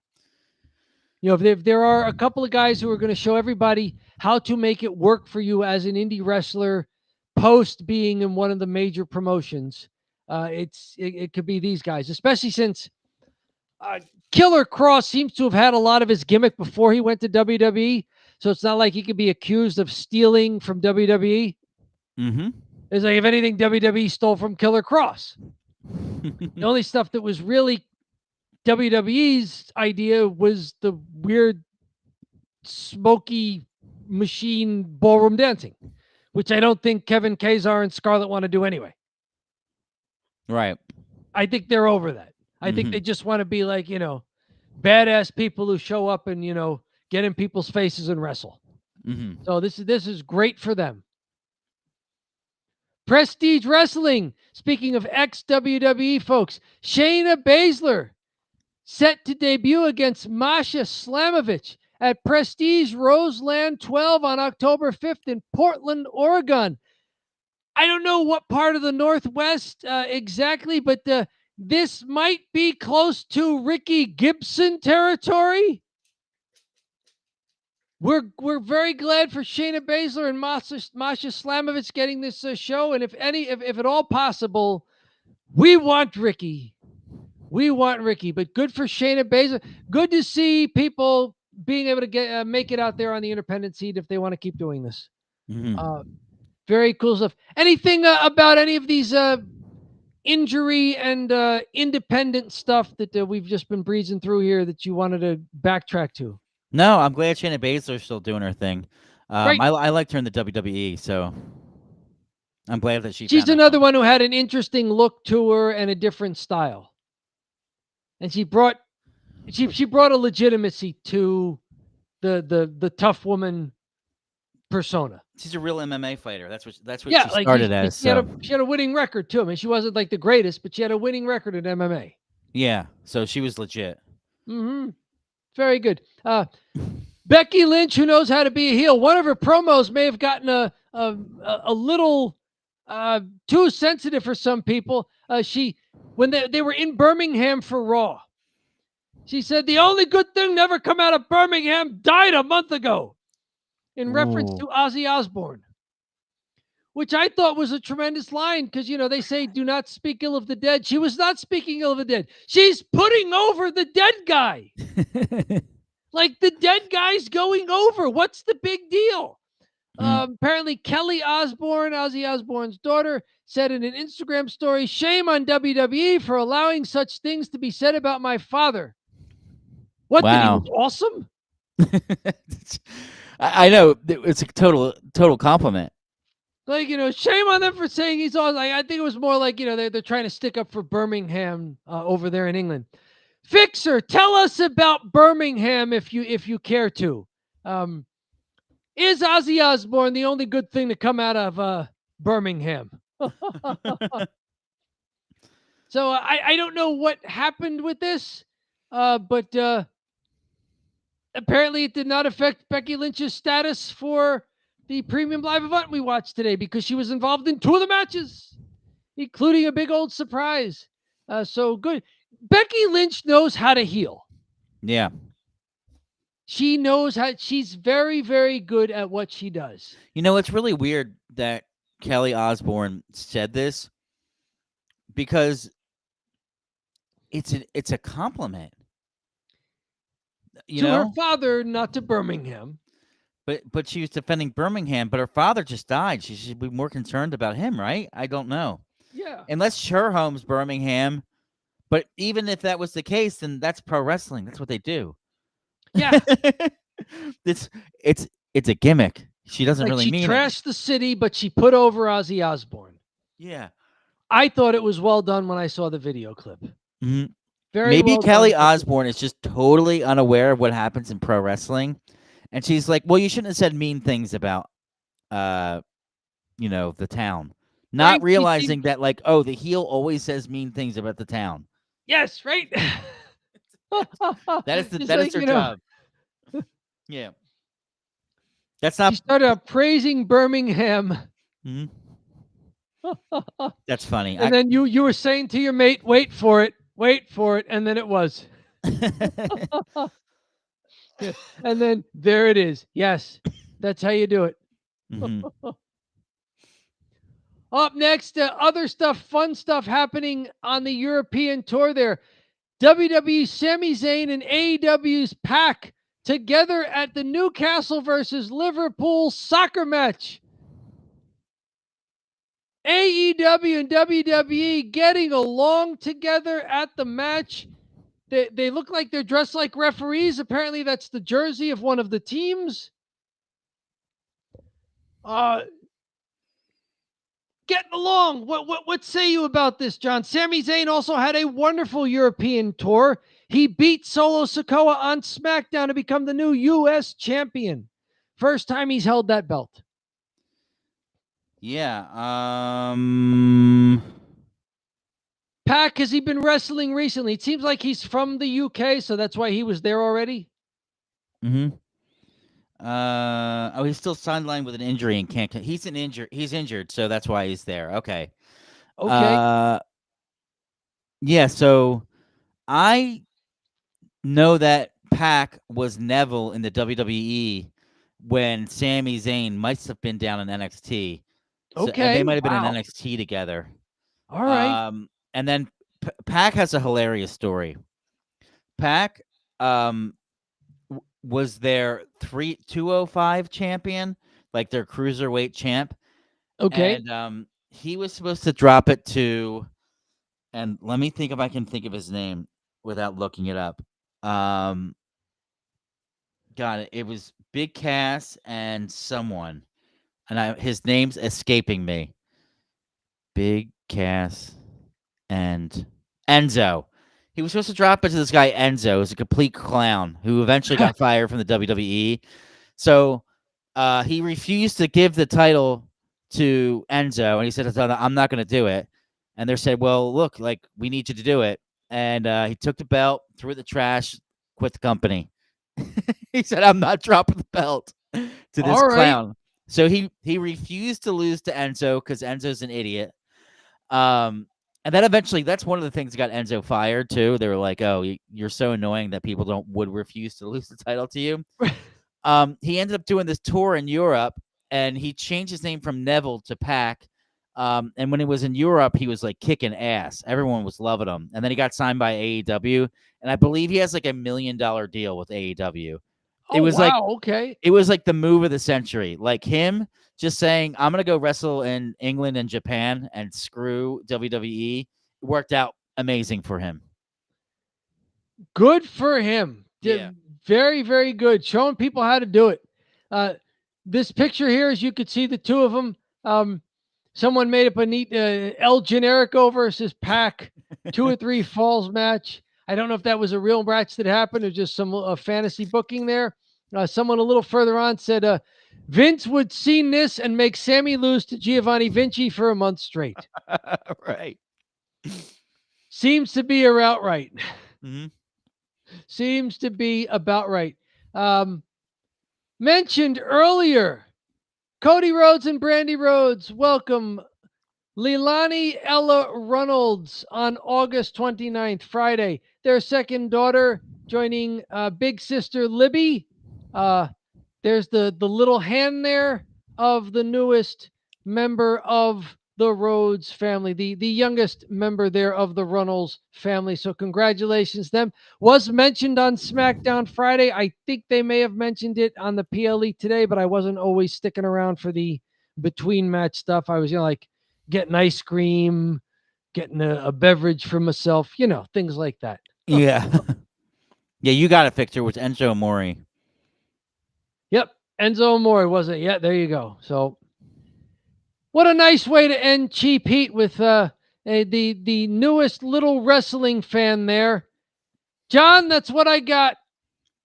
It's unseasonably warm. It's pathologically frugal. What is it? It's Cheap Heat. Yes, it is. That's it. All right. Dom, I've been clamoring for this for a little bit here. What is your Jade Cargill story? Okay. So I get on a conference call with a few guys who've got a new development operational web product they're trying to build. Wow. I love where this is headed, but go on. It's just 4 of us on there. And as I like to do, I start getting the guys talking about, their background beyond just this tech project. And so I start talking about mine. I bring up the fact that, I'm part of the call because I can maybe help with messaging and communication. So I, at some point, talked about some of the writing and podcasting I had done. I don't know how it was I did it, but I said that I was had been that I also do a podcast with a friend of mine. We recap pro wrestling shows, and it's a friend of mine who we work together in a independent wrestling promotion. And one of the guys who's on there, and he's been very successful at some startups as well as an investor. And he said, "What? So in any promotion, you're looking like for the WWE to see you guys and say, hey, we want a couple of these guys, and then you leverage them and say, hey, everybody goes up there." And I say, I don't know if that was the plan. I think we were just having fun as indie guys, because most of us are normal sized people, and the people in the WWE are enormous. Like they're all enormous, all of them. Like the smallest WWE men's wrestlers are like 220 pounds, and it's all muscle. Like they're still enormous human beings. Yes. And so he started talking. Oh yeah, they're all enormous. And he was talking about somebody's sister he knows, and he just throws out the name and he says, "Oh, that's like so and so's sister." And he says Jade, and I went, "Jade Cargill?" And he goes, "Yeah, Jade Cargill." I said, "Yes, I've seen her on TV. She's fantastic athlete. Looks like a comic book hero." Mm-hmm. When she's out there, he's like, "Yeah, Jade," and he's talking about how he knows Jade Cargill. That's insane. So he knows her. Knows her, has talked to her, met her in real life. She's I think a college athlete. She played basketball collegiately. So she's really good at basketball. Now getting into wrestling. She talked about how when she was saying she wanted to try wrestling, people were like, really? You want to do that? And here she is several years later, still doing it. That's cool. How does she know her? They're from the Georgia area. He's in the Atlanta, Georgia area, and Jade apparently been stationed there. She may have been at whatever wrestling school was in the Atlanta area still. Maybe the remnants of the old power plant if WWE took it over. Mm-hmm. Not sure. But apparently they had crossed paths in the Atlanta area. Interesting. Yeah. Oh, that's cool. That's really cool. Yeah. So he's like, do you know Jay I know Jay Cargill. Do you know her? I'm like, we talk about her a lot, actually. I said, yeah, we've been cheering for Jade to get the training wheels taken off. Yeah, we want her to have a push. We want It's her, we want to show what she can do in the ring, because we've seen for a long time training videos with the Natty and Tyson Kidd and other people over at the dungeon. We want to see her take the training wheels off on WWE programming and show what she can do. You know, it's interesting, Dom. You're not the only that's not the only time I've heard people ask about us being like, "Well, you guys trying to get to the WWE?" Hmm. And it's like, no. Like, we're making this thing, we're wrestling together. It's good, it's fun. The videos are coming out good. The crowd likes it. Yeah. WWE can't have me. I don't know. Like, I just feel like, you know, there's an aspect of it where you're like, it's such a long shot, and that's not why I do it. And if my why was to be in the WWE and become famous, that's such a bad why, you know? And you do it differently too. Oh, totally. You know, I probably would go to different. I probably would hop on the gear. I'd have to, and I have to get a lot bigger and stronger, and I'd have to like go to certain. I guess I would say people that have the WWE ID, but maybe not anymore after Right. what happened at the Knox Wrestling. What if I left NJCW and I went to Knox Wrestling because they have a WWE ID, and I'm like, wow, these people are clowns. They're drinking before the show. You know, there's less people here than at an NJCW show. Sometimes there's 100 people at NJCW. Here, there's like Yes. 8. You know, Apparently, they took your gimmick and made it real life. they took my gimmick and The made it real Bonsall life. Street Bomber just being a drunk stumbling into the wrestling ring. They were doing my real life. They stole my gimmick. You know. But yeah, it's I don't know. You don't want to go to the WWE anyway. Creative would just ruin you. Oh my god. They'd have you Especially- and Diamond Dale Scruggs behind a smokes machine, ballroom dancing. They would make us ballroom dance because that would have been the Vince era. Right. Yeah, they would have made us like they would have just dressed us in brown and stuff like that. All kinds of weird jokes like that, like what they did with Mankind. Money is the death of passion. Whoa, deep, Jay. Mr. Is that your Strong. fantasy football league name? I will be right back. Chat away with our very lively chat tonight. Chat away with our lively chatters. We've got Jade's not got the smooth polish to her ring abilities yet for a run with the title. As far as we know, and that's why we were saying things like, can they take the training wheels off? Because when she was in there with Liv Morgan, she looked good. She looked like she could wrestle. They went 10 or so minutes. Jade bumped. She sold. She was in there with a wrestler who could elevate her, and she rose to that occasion. She wound up losing because there was outside interference, which was a way to keep her strong, even as because I mean she couldn't beat Liv Morgan at that point, but they still had to keep her strong, and they managed to do it, and she looked great. That botch Jade did, I think, resulted in her quick loss to Tiffany Stratton. Oh, what botch was that? Can you give us some more details? That wasn't the longest of matches, yeah, on that premium live event. There was some cool spots in that match, though, like Tiffany Stratton getting her foot on the rope to stop the pinfall loss. I'd like to see the training wheels come off for Jade. And maybe if you're trying, maybe the problem is, you're bringing along 2 younger wrestlers at the same time in Jade and Tiffany Stratton. And the problem is you need to bring along younger wrestlers with veteran wrestlers. It's tough to throw the younger wrestlers in there together as your dance partners. So maybe it's a sense where they got to separate those 2 and let them go on their separate tracks where they can roll through some veterans separately.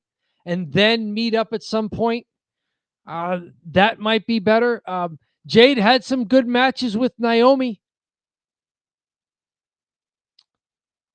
They've had some really, really good matches the builds were awesome with Naomi, and the in ring, it was nothing to sneeze at. Now, again, part of that is Naomi. You're in there with the veteran wrestler.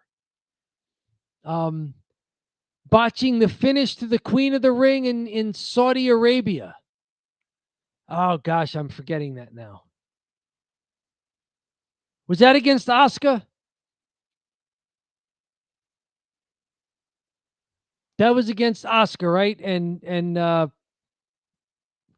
the crowd was sort of behind Asuka, maybe because they knew Asuka better.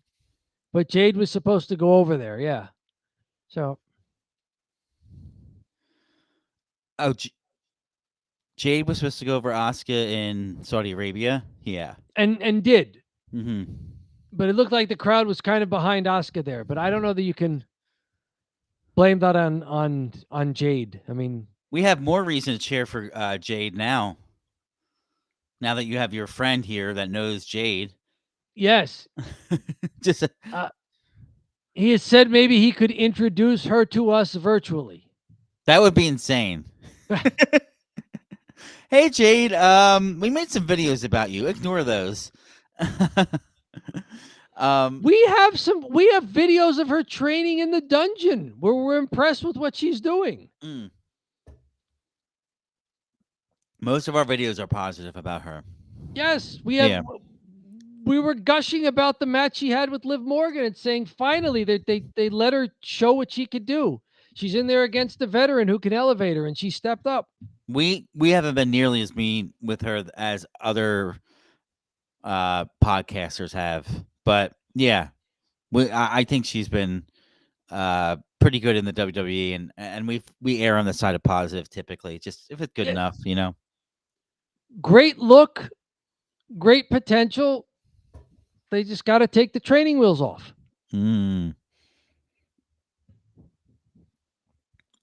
So, Dom, are you going to be working with these people in the future, do you think, or? I hope so. I hope it'll continue. I hope the project goes well.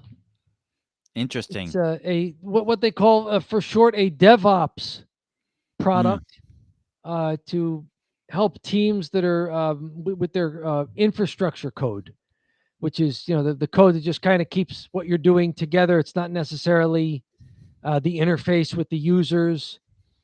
It's not necessarily how your server does everything. It's the infrastructure that allows those things to communicate and keeps it all together and hopefully streamlines it for you. Are you everything's on the cloud now. Nobody keeps stuff on their own servers. Like everything is somewhere else, and it's got to connect to this and it's got to connect to that, and so are you like a contractor for them, or?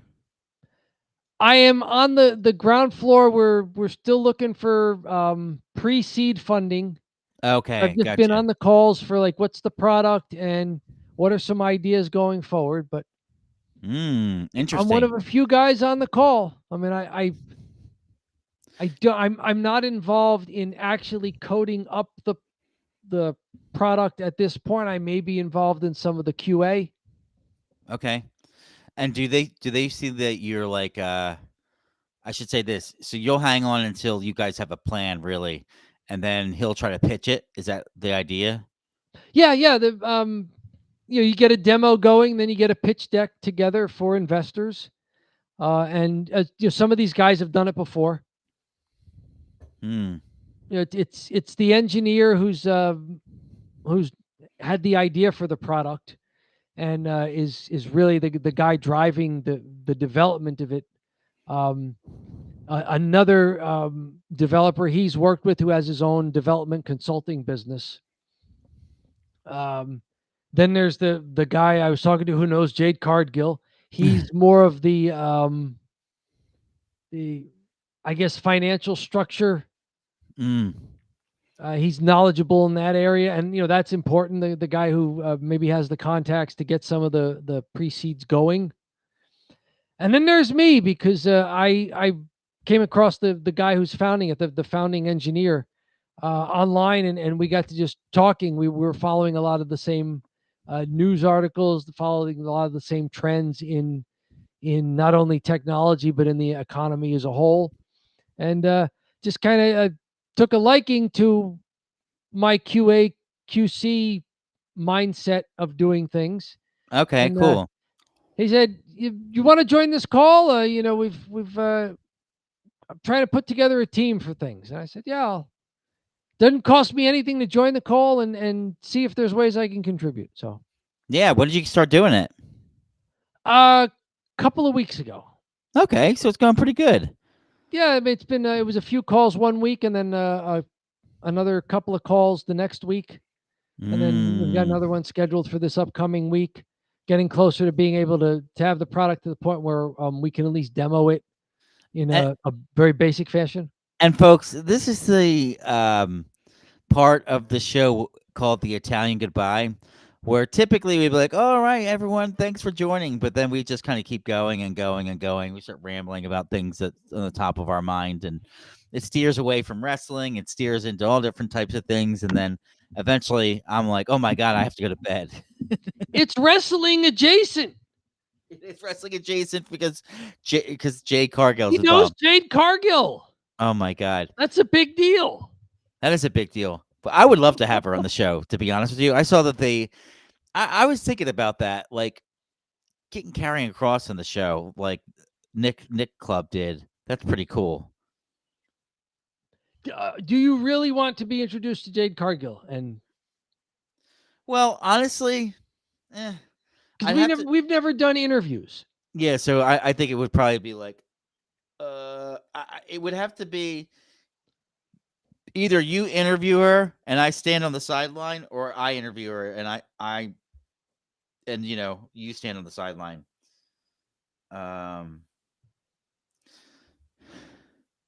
Like the offer was out there when he found. I had also, of course, told him that as Doc Lester, I also cut a promo for a battle of hamburgers. I mean, hey, That's the most recent thing I've done. So yeah, one of us would just have to interview her. I feel like, because if it's two of us, it's going to be too much. It's going to be like two guys asking her questions, firing off stuff with her. I think that'll be. It had to be like a one-on-one. We had the questions already set up. We email her the questions, and then we go through those questions. it's a possibility if you want to do it, but we've never had guests, we've never done interviews. We tried to get the third man in the booth here a few times. Yeah, do I really risk it and have Jade Cargill on, who's a pretty big star in the WWE, and belly flop, or do I wait until I can like interview Indie Joe, what's the old wrestling Matt Tremont or something, maybe I'll interview Matt Tremont first, and then and then see how that goes, and then I'll interview Jade Cargill. I don't know. I mean, since you saw her in both AEW and WWE, I mean, you have been following Jade Cargill's wrestling career for several years now. Yeah, and I could probably really get her to slip up and start to trash AEW, clip it, make that the thing. Jade trashes AEW, and then I'm like, oh wow, Jade, is that how you really feel? Oh, I'm like, just get her to start saying all kinds of. I mean, that's what you could do in these interviews, right? It's just trick people into saying stuff that they shouldn't be saying. That'll get me views. So this is being live streamed. The cameras are still on and the microphones are still on. So this is basically just guaranteeing that Jade does not accept our invitation to come on the show. Oh, Jade, I'm kidding. No, I would send her the questions ahead of time so she knows she wasn't being snuck attack, right? She's not getting kamikazed here. And I would give her the questions, and then I would ask the questions in advance, or just answer questions that are on the sheet. She would give me the answers, and then we would go home. And it'd be like, what's his name? Chris Van Vliet. Do one of those. You know who Chris Van Vliet is? Yes. CVV is he's the guy that interviews all the wrestlers. He He's the gives them the questions beforehand. They talk for like hours. I would say this: he doesn't press them too much. He's very Okay. friendly. He never presses them on anything. He's never like, wasn't that a shitty company, or wasn't that? Don't He never tries to stir the pot. Ariel Hawani, he is like a piece of garbage. He just stirs the pot immediately with everyone. He does a lot of work with WWE, doesn't he? Isn't he on the pregame and post event telecast for them in addition to his radio show? Yeah, they got him on his side because they're afraid of him. So they hire people like that. When they're afraid of him, they hire them. Because like, oh man, this guy's kind of dangerous.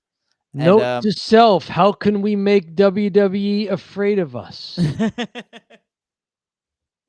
Because we know they're watching us. They do too much of the stuff that we talk about. The man with 3 H's has watched us, right? He's watched. He's been in the live chat. We've seen him. Well, that's interesting, Dom. As far as the show's concerned, I'll get out a video. I think I'm in a better schedule now. The last couple of weeks I've been really busy because my wife's been traveling and I've had the kid. But tomorrow I should have some time, and then over the next couple of weeks, or a couple days, I should have another video out for us. Should teach the kid there to video edit. He needs to start editing. You're right. Like he was today, so I had turned on the restream downstairs, and he went up to the laptop because it was on the couch, and he's like sees his face, and he's like, duh. He's like pointing away, and he's like, and then he's like, daddy, because he sees me in there. He's like, daddy, and then like he's like looking at it, and he's like pushing the keys. I'm like, there you go, buddy.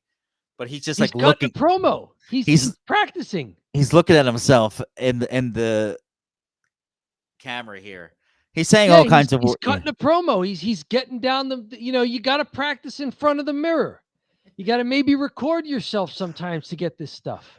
Today he was watching the wrestling show, which is a big jump. He usually only wants Miss Rachel or Elmo or Mickey Mouse. He's obsessed with.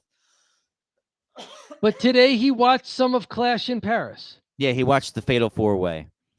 And wow, what a match to introduce him to, right? Right. Yeah. Okay, this match is very much unlike any of the other matches that are allowed. There's too many people in it, and they're hitting themselves with things that are illegal. Yeah, they're all cheating. The fixer said, John, just wait till your kid starts saying, how much are you paying me for this again? Yes. That is a real fear of mine. Bringing my kid into content creation and then like way too young. I had someone that was like a YouTube expert that I had met, and he had like done some work with Mr. Beast, and he's like, yes, what you should do is do something about your life. Like you just have a son. Like you just do videos with your son about your life. I'm like, I'm not going to put my son on the videos. I'm not doing that. I'm not going to make my son like the unwillingly, unknowingly part of my content scheme. No, thank you. He could sit on my lap every now and then when we do this, but that's third man in the booth. That's different than like he's the main show. Yes. And my relationship with him on YouTube. This will not go good for him later in life. You never know. I think we put out a darn good show. I don't know why anyone would not want to be affiliated with Don't Bury the Lead. Yeah, I could see him being affiliated with Don't Bury the Lead as third man in the booth, but not like, this is how I change his diaper and stuff. Oh. That's what he was alluding to, like, all the different trials and tribulations you go through as a father. I'm like, I'm not doing that. Yeah. Thank you, but I got to go talk to someone across the room. Did you ever see that Simpsons when they're having a conversation and Homer like says something and it really throws this guy off? It's like, excuse me, I got to go talk to someone. And then he walks to the corner and stands there because whatever Homer said to him was like so so like I just want to get away from this guy. Yeah, there. Not everything has to be broadcast. Yeah, exactly. Now, Don't Bury the Lead can be broadcast, and we try to do it weekly. So check back with us next Saturday. Yeah, we'll be here Saturday night. I am getting a little tired here, Dom. So I think I'm gonna wrap it up. Fixer, a pleasure, man. Thanks so much for hopping in. Really appreciate it. We had Nick from the wrestling club, the happy Nick Nick Teodoro. Club. Yep. Yeah, the Nick Club happy hour. Is that what it is? Nick Club Wrestling Happy Hour. Yep. Yeah. And then Mr. Spellman, of course, with the deep comment. Money is the death of passion. And then he dropped off. It's like, whoa. All right. That's his mic drop. He's like, yeah, I can't top that. That's as good as it gets. We were drinking beers at the fantasy draft, and I had like one or two and drove, and he just kept going. So who knows where that came from? Spilled Bending was in here. Bizwa X Gamer. We got another one here. This is a new one. Cody Burr is 456. What you think about the Peacock error? I think it was great. It was easy for us to access. It was the next best thing to them being on broadcast TV with SmackDown on Fox. Yeah. It was Peacock. It was awesome. I liked it a lot. It was so cheap and it was so easy. And I liked that they had these little 3-hour shows that were always fun. When they weren't doing their main, one of the big four, they did these 3-hour shows. They were compact. They were oftentimes overseas, so they'd be early. There was no late shows. So I loved it. I am not. Are you looking forward to ESPN? Because I am not, because it's $30 a month, and for me, before it was free for me. Yeah. What do you think, Cody? Same here. It was free for me as well. So we wait to see if Cody has an answer. Yeah, I enjoyed the Peacock era. Mm-hmm. As streaming platforms go, it was easy to use. The WWE stuff was easy to find. There was only one time when I had trouble.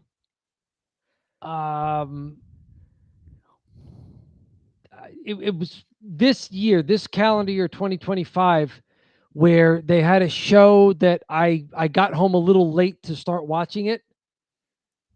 So I was waiting for it to finish and then to do a quick rewatch of it.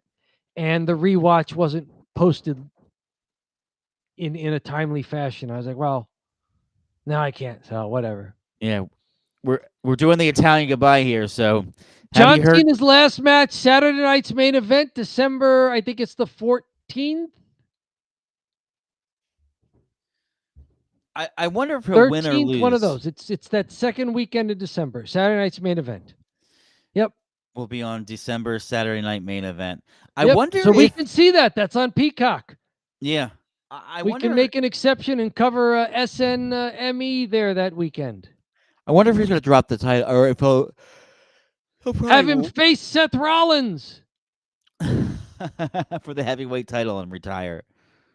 Bully Ray has floated that idea that his last match should be winning the title, his 18th world championship from Seth Rollins.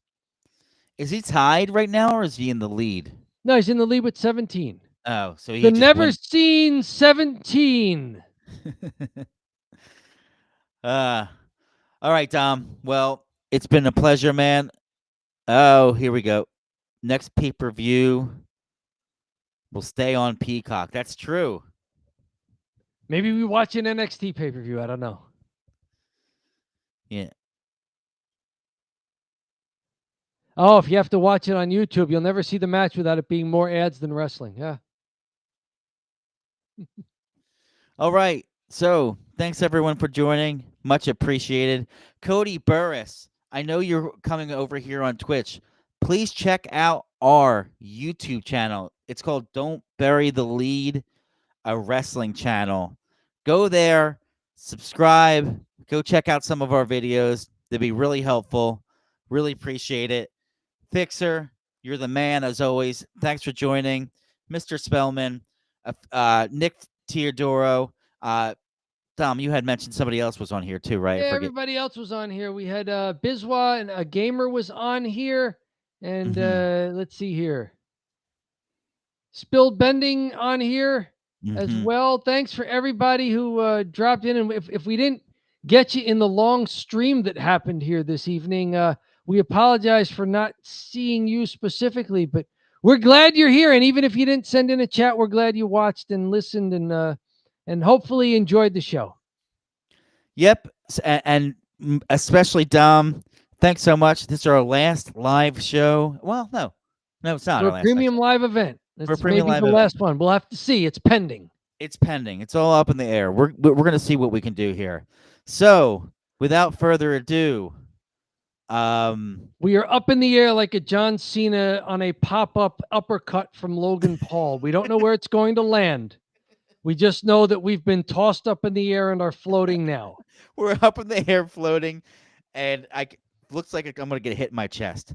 We're in the air like Nikki Bella doing a move where she has to fake hurting her knee because it's nowhere near anything. We are up in the air. Oh, let's end on that note. Thanks for joining, folks. Really appreciate it. Have a great rest of your